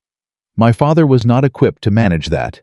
And then after she died, he was not equipped to manage the grief. And then he was not equipped to manage the finances. And then—" She stopped. "I learned early that if I didn't manage things, they didn't get managed." "Who managed things for you?" he said. She looked at her hands. "That's not nobody gets that. You manage things, or they don't get managed." "Clara, I'm not complaining about it." "I know you're not," he said. "That's the problem." She looked up. His expression was serious. Not demanding, not the early version of him that delivered terms and carriages, but the later version. The version that had developed gradually and was entirely different in a way she was still learning the full shape of. "You came here, and in 4 months, you fixed the tenant contracts and the harvest scheduling and the Caldwell dinner and my brother's accusation and Eli's accident and my father's creditor dispute and your own father's attempted extortion." He stopped. "And I have not asked you once what you need." The room was very quiet. "I don't—" she started. Stopped. "What do you need?" he said. "Just that." Direct and simple and meaning every word. She had not been asked that question, she realized, in a very long time. Possibly ever. Her mother had been too sick, and her father had been too busy being inadequate, and Millicent had been too young, and there had been no one in her life who had turned to her and meant that question without reservation. She felt something move in her chest. Something she'd been holding in a specific posture for so long she'd stopped noticing it. And now someone had walked up and asked it to relax, and the sensation of it was almost physical. "I don't know," she said honestly. "I've been doing this long enough that I'm not sure I know what the answer is." "Then we'll find out," he said. Like it was simple. Like it was the obvious next step. She looked at him across the desk and thought, here it is again. The hairline crack. The air coming through. Except it wasn't a hairline crack anymore. It was a door, and it was open, and she was standing in front of it, and the only question was whether she was ready to walk through. "Nathaniel," she said. "Yes." "The arrangement," she said carefully. "The terms. You never speak to me unless there is a reason." She let it sit there. Let it be what it was. "Is that still how you understand this?" He held her gaze. "No," he said. "It isn't." "Since when?" I thought about it genuinely, which she appreciated. "The evening you stayed in the accounts room until the light was gone," he said, "going over the northern field projections you hadn't been asked to produce. I stood in the doorway for a while before you noticed. You were—" He paused. "You were entirely yourself. Not performing capability, just being it." He looked at his hands. "I think it was then." She thought about that evening. She hadn't known he was there. "That was 6 weeks in," she said. "Yes." "You waited a long time to say anything." "I'm not—" He stopped, almost laughed, which was so rare it landed like a small shock. "I'm not fast with this. You may have noticed." "I noticed," she said. The almost laugh stayed around his eyes for a moment. Then it settled into something quieter and more serious. "I'm asking to do this differently," he said. "From here, not the arrangement, something else." He looked at her directly. "I understand if you need time to—" "Yes," she said. He stopped. "Yes," she said again, because it felt right to say it twice. "That's my answer, yes." Something moved through his face that she didn't try to name, because some things are better experienced than categorized. His hand came across the desk, and she took it, and they sat in the small accounts room in the November light, with their hands linked across the ledgers, and Clara thought, "This is not what I expected. This is not anything I expected. And it is the best thing I have found here in this house I came to as a solution, and am choosing to stay in as something entirely different." Chapter. December arrived cold and decisive. The Eastern parcel dispute, resolved at the end of the first week, a settlement with the Richmond creditor that cost less than half what Nathaniel had originally projected, partly because Hargrove was talented, and partly because Clara had spent 3 evenings going through the original creditor agreement and found a procedural irregularity in the filing date that gave them negotiating leverage nobody had previously noticed. Nathaniel had looked at her when she pointed it out with the expression of a man who had stopped being surprised and started being something more sustained than that. "Where did you learn to read these?" he asked. "My father had a lot of creditors," she said. He took her hand briefly and pressed it, then went to write to Hargrove. Edmund returned in December too, which Clara had not anticipated and prepared for anyway, because that was who she was. He arrived unannounced on a Thursday afternoon, with the particular energy of a man who had been rehearsing an argument for a month and was not sure now that he'd arrived whether the other party had changed the terms. He found Clara first. She was in the east sitting room, going over the December accounts when she heard unfamiliar boots on the stairs. Not Nathaniel's. The rhythm was different, and Edmund Whitmore appeared in the doorway with his hat in his hands and a look on his face that could not decide between defensive and uncertain. "Mrs. Whitmore," he said. "Mr. Whitmore." She set down her pen. "Your brother is in the North Fields. I can send someone." "I know where Nathaniel is," Edmund said. He didn't move from the doorway. "I came early, on purpose." He looked at her. "I wanted to speak to you first." She studied him. He was younger than Nathaniel by 5 years, and had their father's easier manner without their father's particular weakness. Or at least she thought that might be true if she was reading him correctly, which she was not yet certain of. "Sit down, Mr. Whitmore," she said. "I'll have tea sent." He sat. He held his hat. He looked around the room with the look of someone noticing changes they'd been told about but hadn't processed until now. "Nathaniel wrote to me," he said, "about the East parcel, about the Bennett situation." He paused. "He said you handled most of it." "We handled it together," she said. He said— Edmund stopped. "He said you found the procedural irregularity in the creditor filing, that it saved the estate considerably." "It saved both of us time," she said. "The filing irregularity was straightforward once someone looked for it."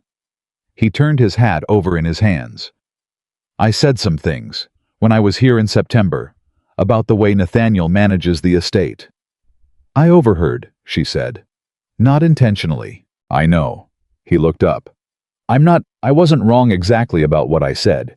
He does manage everything like a ledger. He always has. But I said it badly. And I said it without... He paused. Our father managed things badly. Nathaniel went the other direction. I understand why. It's been hard to... He stopped again. I don't know how to talk to him.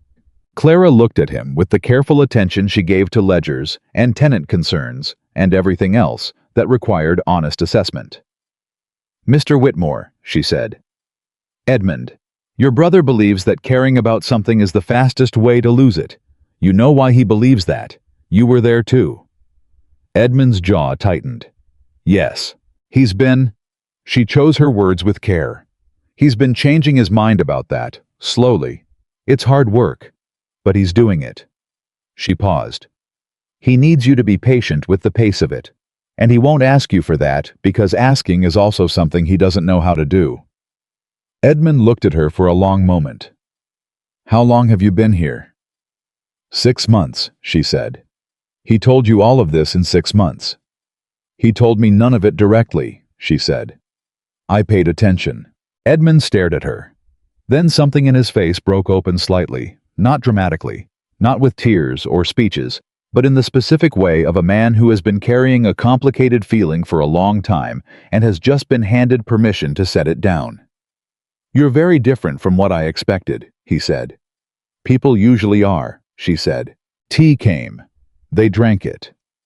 And by the time Nathaniel's boots were heard on the front steps, Edmund was telling her about a property matter in Charlottesville he was trying to resolve and asking with genuine interest how she'd approach the tenant renegotiation, and she was explaining the figures in the uncomplicated way she explained figures to anyone who actually wanted to understand them.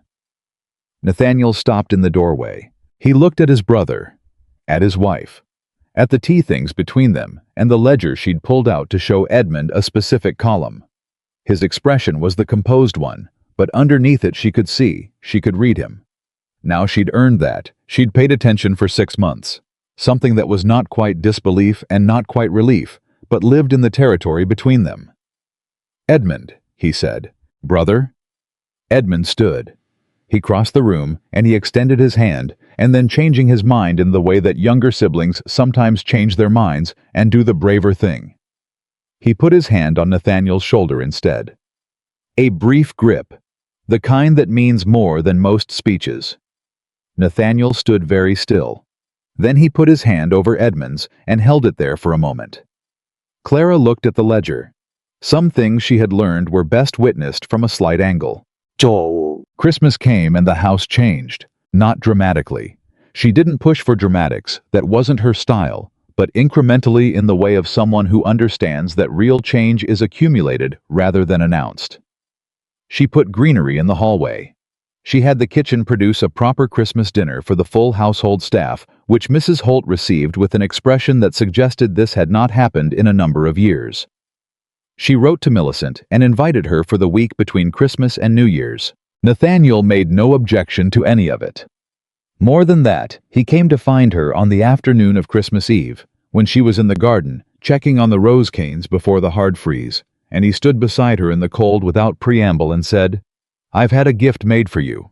It's not finished. The craftsman took longer than expected. But I want you to know it's coming. She looked at him. You didn't have to. I know I didn't have to, he said. I wanted to. She stood with that for a moment, with the cold air between them and the rose canes bare in the gray December light. And she thought about how 6 months ago he'd sat across 12 feet of polished walnut and told her she had his name and his protection and everything she needed, and not to mistake it for a marriage. And she thought about what it meant that they were standing now in his mother's garden in the cold, and he was telling her he'd wanted to. What is it? She asked. A writing desk, he said. For the accounts room. The one in there now was my father's. I thought... He paused. I thought you should have one that's yours. She was quiet for a moment. That's... She stopped, started again. That's a very good gift, Nathaniel. It has a proper slant, he said with the particular focus of a man who has thought about the practical specifications of a thing, because thinking about the emotional specifications was still new territory. And a locking drawer, Hargrove mentioned you should have somewhere to keep legal correspondence. Hargrove mentioned that to you. He may have also said that you have an unusually clear grasp of settlement law for someone not in the profession. A pause. He seemed to feel I should be aware of that. She looked at the roses. And are you aware of it? I'm aware, he said, that I have been significantly underestimating the person I live with since approximately the second week of this arrangement, and that I intend to stop doing that. She turned to look at him. I was watching her with the full-face look, the open one, the one she'd seen first in the entrance hall, and still wasn't entirely accustomed to, because every time it appeared, it carried the specific weight of something that had cost him something to give. The second week, she said. The supper table, he said. The northern field projections. You handed me figures I didn't ask for and told me I was wrong, and you said, "I know," when I said you were right. He paused. Nobody says "I know" to me. People generally say, "Thank you, sir," and take their leave. I'm not people generally, she said. No, he said. You're not. The December air was cold, and the roses were bare, and his breath made small clouds in the gray light, and Clara Whitmore stood in the garden. Her husband's mother had loved and looked at the man who had told her 6 months ago. Never speak to me unless there is a reason, and thought, here is the reason. Here was always the reason. It just took time to find its name. She took his arm. Not formally. Not the way she'd taken it at the Caldwell dinner with the architecture of public presentation. Just took it the way you take the arm of someone you've decided to stand beside. He looked down at her hand on his arm. Then he put his hand over hers. They stood in the garden for a while, not speaking, which had always been something they did, but meant something entirely different now. The silence had changed its nature so completely that it barely resembled what it had been, and Clara thought that this was perhaps the truest measure of how far they'd come, that the same silence that had once felt like a sentence now felt like a room they'd built together and were learning to live in. Millicent arrived 3 days after Christmas on a coach from Richmond, vibrating with the particular energy of a girl who had been saving things to say for 6 months and had finally arrived at someone she could say them to. She was 21 and beautiful in the uncomplicated way of someone who hasn't yet learned to be careful with it, and she burst through the front door of Whitmore House and looked around with wide eyes and said, "Clara, it's enormous," as though Clara hadn't mentioned this, which she had in every letter. "It is," Clara agreed. "And the garden, I saw it from the drive. In December, it's mostly dormant. You should see it in." "Is he here?" Millicent said in the pointed whisper of someone who has been dying to ask the real question. "My husband is in his study, yes." "Is he?" Millicent looked at her with the direct assessment of a younger sister who has been reading subtext in letters for 6 months. "Clara, your letters changed in October." "Did they? They were different. You were different. Is he—" She grabbed Clara's arm. "Is he good to you? Because I've been thinking about this for months, and Father has been saying—" "Father," Clara said carefully, "is not the most reliable source on the subject of this household." Millicent went quiet. Something moved across her face. "The legal thing. He told us it was a misunderstanding." "It's resolved," Clara said. "It's done. We're not going to talk about that right now." Millicent looked at her. "Are you happy?" Clara looked at her sister, bright, beloved, exhausting 21-year-old Millicent, who had also been managed and protected and hadn't known it, who had a season and prospects and a young man named Harrison, because Clara had walked into a church in June and said her vows to a stranger. "Yes," Clara said, and it came out without preparation or qualification or any of the careful framing she'd offered Thomas Caldwell. Just yes. Immediate and true, and entirely her own. "Yes, I am." Millicent's eyes went bright. She made a sound that was possibly a word, and grabbed Clara's hands, and Clara laughed.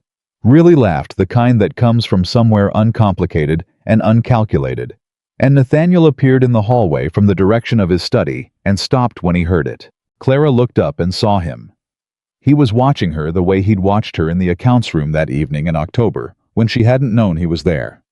Like a man observing something he'd been afraid to look at directly, and has finally let himself see. She held his gaze, smiled. The real one, not the careful social smile, not the managed smile, but the one she'd been saving without realizing it. Millicent turned around, clocked him, and executed the most hurried curtsy Clara had ever seen. "Mr. Whitmore," Millicent said, in a voice that was trying very hard to be dignified. I'm Millicent, Clara's sister. I'm very pleased to, thank you for having me." "Miss Bennett," Nathaniel said. And then with the particular deliberate warmth of a man who has decided that warmth is worth the risk, "Welcome to your sister's home." Clara felt it, the word. Her sister's home. Not his home where she resided. Her home. Millicent shot a sideways look at Clara that contained approximately 47 separate observations. Clara looked at Nathaniel, and he looked back at her, and the house held all three of them, and the December cold pressed at the windows, and something that had begun in a carriage with a rule and a closed door had arrived by 6 months of hard, careful, necessary work. At this, a man standing in a hallway, using the right word because he meant it, and a woman receiving it because she'd earned the right to. It wasn't the ending. There was still the spring to get through and the eastern parcel to formalize, and her father to manage at a permanent and sustainable distance, and a writing desk that hadn't arrived yet, and 100 mornings of the kind of ordinary, difficult life that real things are actually made of. But it was unmistakably a beginning of a different kind, and Clara Bennett Whitmore, who had pressed her thumbnail into her palm in a carriage 6 months ago and called what she felt by its smallest possible name, stood in the entrance hall of her home, and felt something that had no adequate containment in a single word, and for once in her life, she did not try to find one. The writing desk arrived on the 2nd of January. 2 men carried it up the front steps of Whitmore House on a gray morning, while Clara stood in the hallway and watched them negotiate the doorframe with the focused intensity of people who understood that whatever was inside the wrapping cloth was fragile in ways that mattered. Nathaniel stood beside her. He didn't say anything. He watched her face instead of the desk, which she noticed and did not comment on. They unwrapped it in the accounts room. It was walnut. Dark and warm-grained, with a proper writing slant and brass fittings on the drawer and the locking mechanism Hargrove had apparently recommended. Smaller than the old one, her scale not his father's, and set with a small inlaid panel along the front edge that she had to lean close to read. C.W., 1817. She straightened, looked at him. "The craftsman suggested the initials," Nathaniel said, with the studied neutrality of a man who had absolutely suggested the initials himself. "For provenance." "C.W.," she said. "Clara Whitmore," he said. "Not Mrs. Nathaniel Whitmore, yours." She put her hand on the surface of the desk. The wood was smooth and solid and entirely real. She thought about the first day she'd come into this room, the chaos of the ledgers, the 3 different hands in the payment records, the tenant agreement that nobody had looked at. She thought about sitting here alone for weeks, learning a house that didn't know what to do with her yet. "It's a very good desk," she said. "It's your desk," he said. Like the distinction mattered. Like he'd thought about why it mattered and decided it was worth saying clearly. She turned to look at him, and she let him see for the first time fully, and without management, what she was actually feeling, which was something large and warm and not entirely containable, and she watched it land on his face and watched him receive it without flinching, without retreating into composure, without any of the armor that used to appear automatically when something real came too close. "Thank you," she said. "Thank you," he said back. And she understood he did not mean the desk. 10. January moved fast. The eastern parcel finalized in the 2nd week. Hargrove executed the settlement paperwork with the efficient satisfaction of a man who had done excellent work and knew it, and the 40 acres transferred cleanly with terms that Nathaniel described as unpleasant but workable, and Clara privately assessed as considerably better than they should have been given where the dispute had started. She had gone over the final documents the night before the signing, and found 2 clauses that needed amendment, which Hargrove incorporated without fanfare, and which saved the estate approximately $300 over the agreement's life. Nathaniel had looked at the amended clauses, then at her. Then he'd said very quietly, I'm going to need you to come to every legal proceeding from this point forward." And she'd said, "You were going to have me there anyway." And he'd said, "Yes, but now I'm saying it properly." And that was that. Edmund wrote in mid-January. The letter was addressed to both of them, which was new. Nathaniel showed it to her across the breakfast table, without ceremony, in the easy way he'd developed of including her in things, as though it had always been natural, and he'd simply forgotten to do it before. Edmund was managing a property question in Charlottesville, and wanted Nathaniel's opinion on the legal approach. But he also in the last paragraph asked specifically how Clara thought the tenant situation should be handled by name, as though consulting her were the obvious thing, which told her that the hour of tea and ledgers in December had done its work. She wrote back a full page on tenant negotiation strategy. Nathaniel added 2 paragraphs on the legal question. They sent it together. "He'll be surprised to get both of us," she said. "He should expect both of us," Nathaniel said. "He'll learn."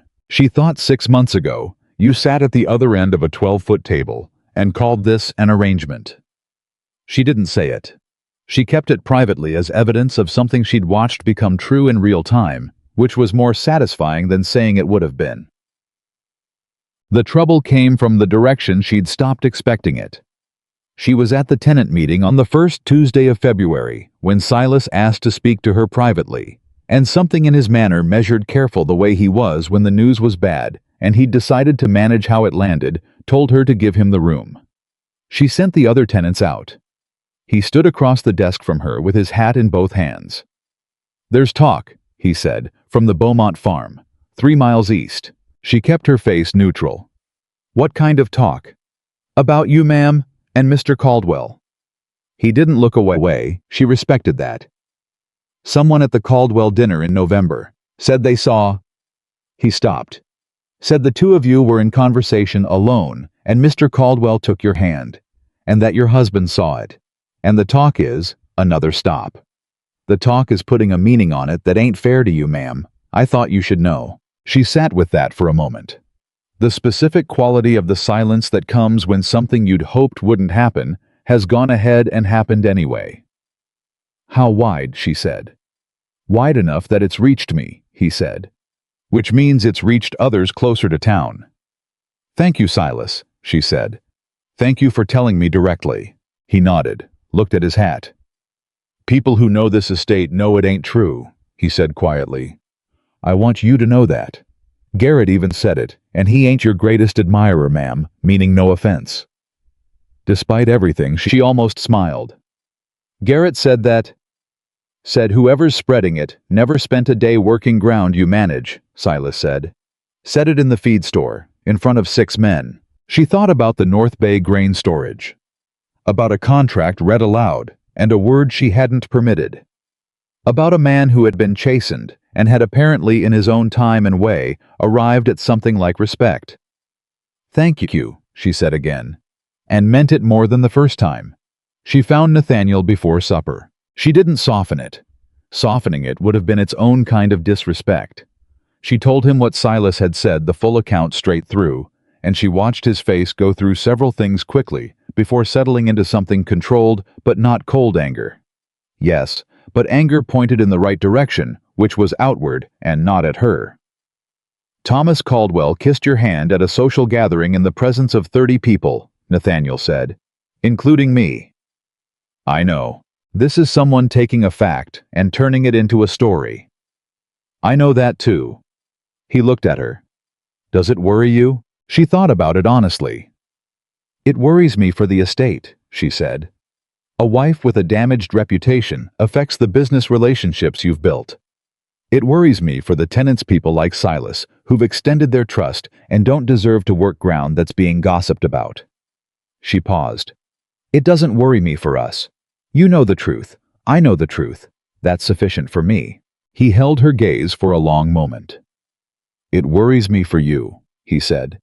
"Not for the estate. For you specifically. Nathaniel, you have spent 6 months doing excellent work in this county," he said with a controlled intensity she recognized as the version of him that felt things fully and chose every word with care. "You have managed the harvest and the tenant contracts and the legal disputes and my brother and the household and the garden and my..." He stopped. "You have done all of it with more competence and more grace than anyone I have watched do anything in my adult life. And someone is going to reduce that to a piece of gossip about a man you haven't seen since November. She was quiet. I'm not going to permit that, he said. You can't prevent gossip, Nathaniel.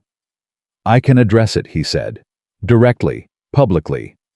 There's the Richmond Winter Gathering at the Harrison House in 2 weeks. We were invited. I'd like to go.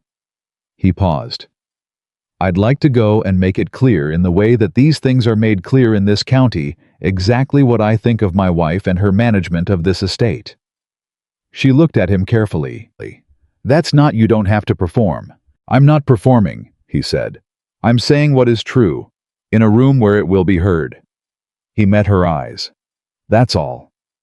She thought about the Caldwell dinner, the composed public face, the hand at her back, the 12 feet of supper table, the carriage ride home, with his hand over hers in the dark. She thought about how far they'd come from the man who had delivered terms in a carriage. All right, she said. All right, he said. And there was something in how he said it resolved certain not performing anything that made her understand that he was not doing this because she needed him to. He was doing it because he wanted to, which was entirely different and exactly the difference that mattered. The Harrison Winter Gathering was larger than the Caldwell dinner. 40 people in a Richmond house whose drawing room was designed for exactly this kind of occasion. And Clara felt the room read them when they walked in. She'd become better at reading rooms, reading her. And she felt the particular quality of attention that means news has preceded arrival. She didn't tighten.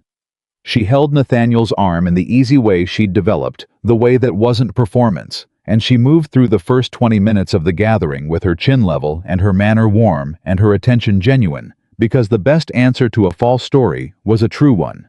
And the truest version of herself was the one she'd built over 6 months in this county, and she was not going to minimize it for anyone's comfort.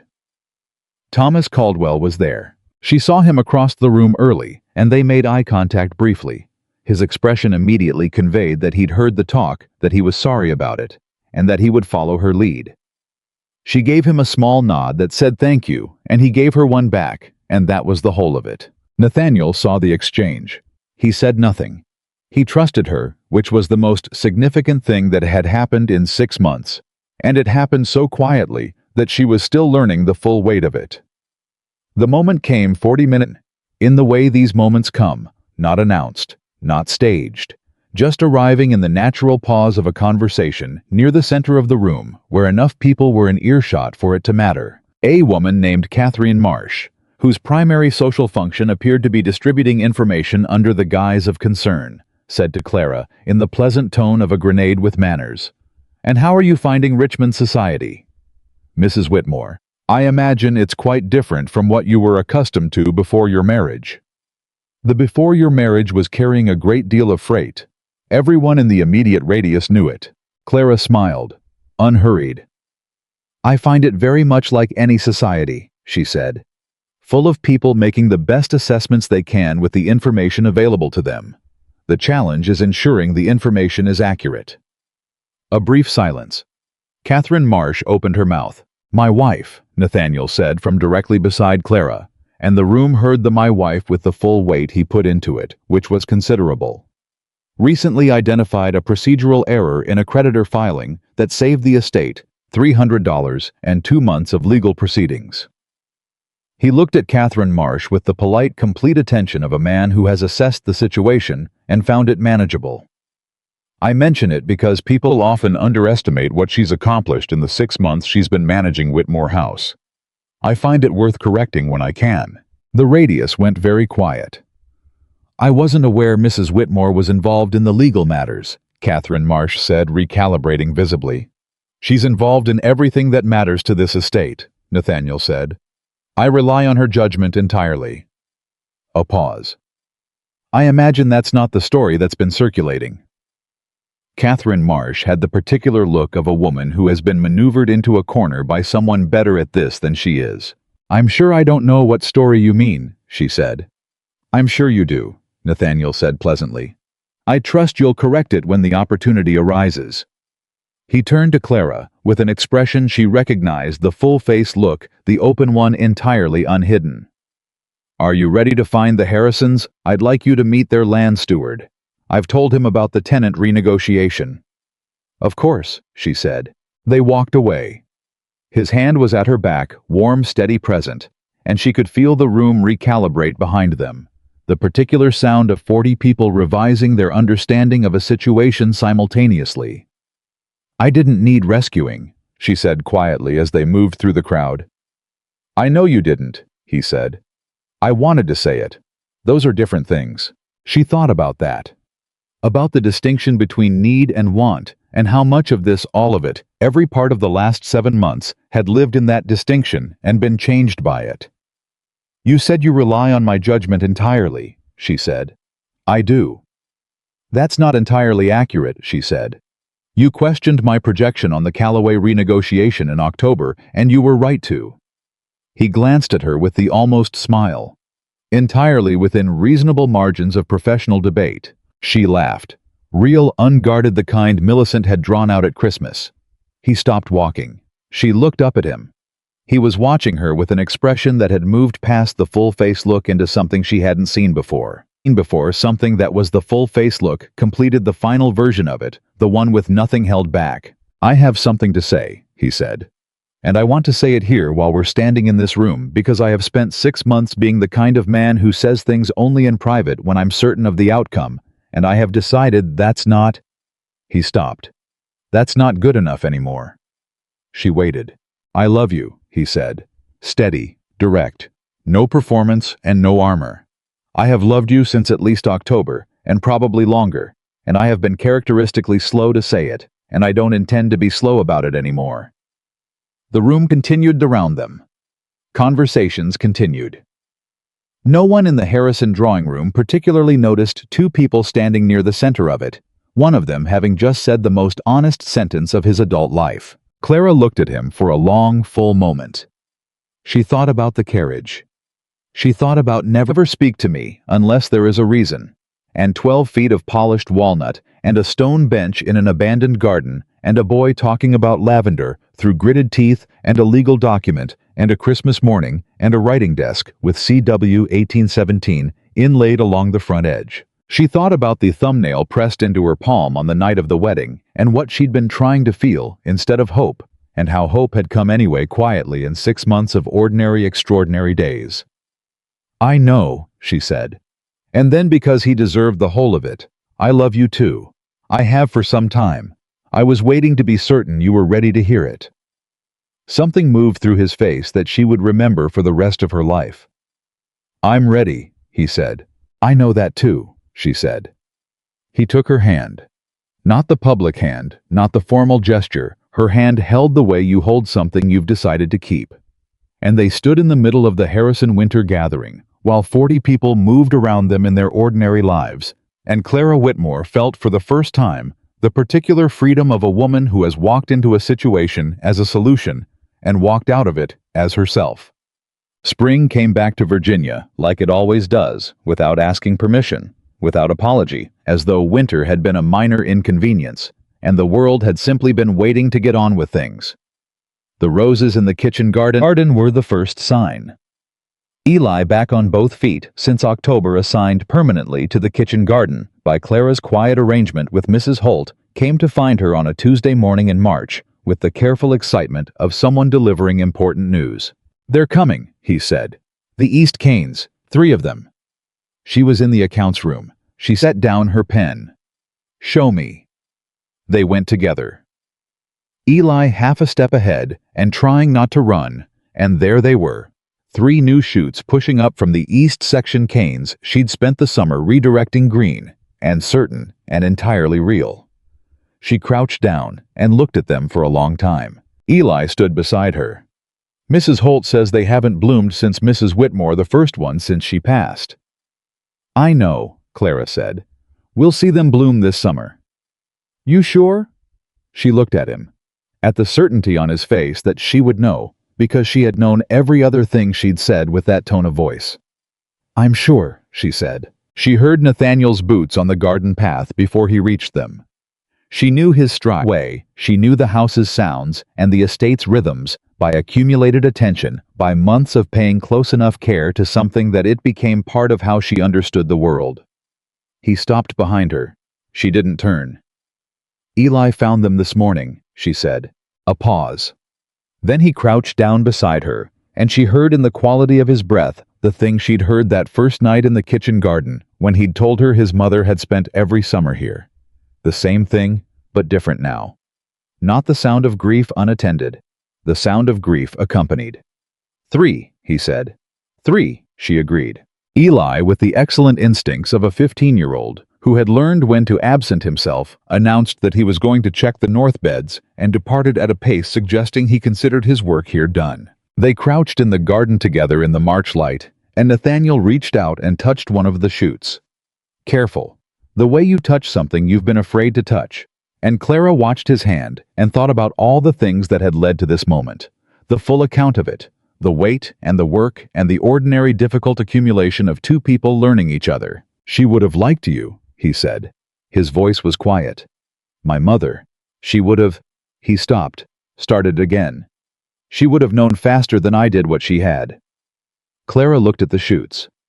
"She raised a man who got there eventually," she said. "That's not nothing." His hand found hers in the dirt. She took it. They stayed in the garden for a while, and the March sun found its angle over the east wall, and the 3 new shoots held their green against the brown earth of a garden that had been waiting 9 years for someone to come back to it. People would ask in later years about the Whitmore marriage. It was the kind of question that came up in Richmond drawing rooms and county gathering houses and the places where people assessed the lives of others as a way of understanding their own. They would say, "How did that happen?" The arrangement marriage. The man who wouldn't speak to her, Mrs. Holt, when asked, would say that Mrs. Whitmore had walked into the accounts room on her first day and asked to see the full house, and that anyone paying attention would have known from that moment how things would go. Silas, when asked, would say she'd held his boy's hand at a grain storage dispute without hesitation, and that some people are just built right. Eli, when asked, would say she'd talked him through a broken leg with questions about lavender, and that a person who does that for a boy they barely know will do anything for the people they love. Edmund, when asked, would say he'd come to Whitmore House in the fall, expecting a stranger, and found someone who explained his brother to him in 20 minutes over a cup of tea, and that after that, he'd stopped worrying. And Nathaniel, when asked when anyone had the courage to ask. Nathaniel Whitmore directly would look at his wife across whatever room they were in, and he would say in the flat, steady way of a man who has learned that some truths are simple enough not to require decoration. "She walked into my house and made it worth living in. Everything else followed from that." Clara, for her part, would smile when she heard him say it. The real smile, the one she'd been saving without knowing it. And she would think about a carriage ride and a rule and a thumbnail pressed into a palm, and she would think, yes. That's the honest account of it. That's what happened.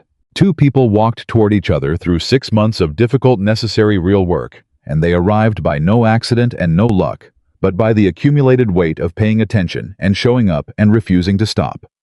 They arrived at this, a life chosen, not contracted. A love built, not arranged. A partnership made of equal parts competence and honesty, and the specific courage it takes to let someone see you clearly and ask them to stay anyway. The roses bloomed that June. All 3 canes and more besides. And the kitchen garden, tended by a woman who had come to it as a stranger and claimed it as her own, was the finest it had been in 9 years, abundant and certain and fully beautifully alive. That was the Whitmore marriage.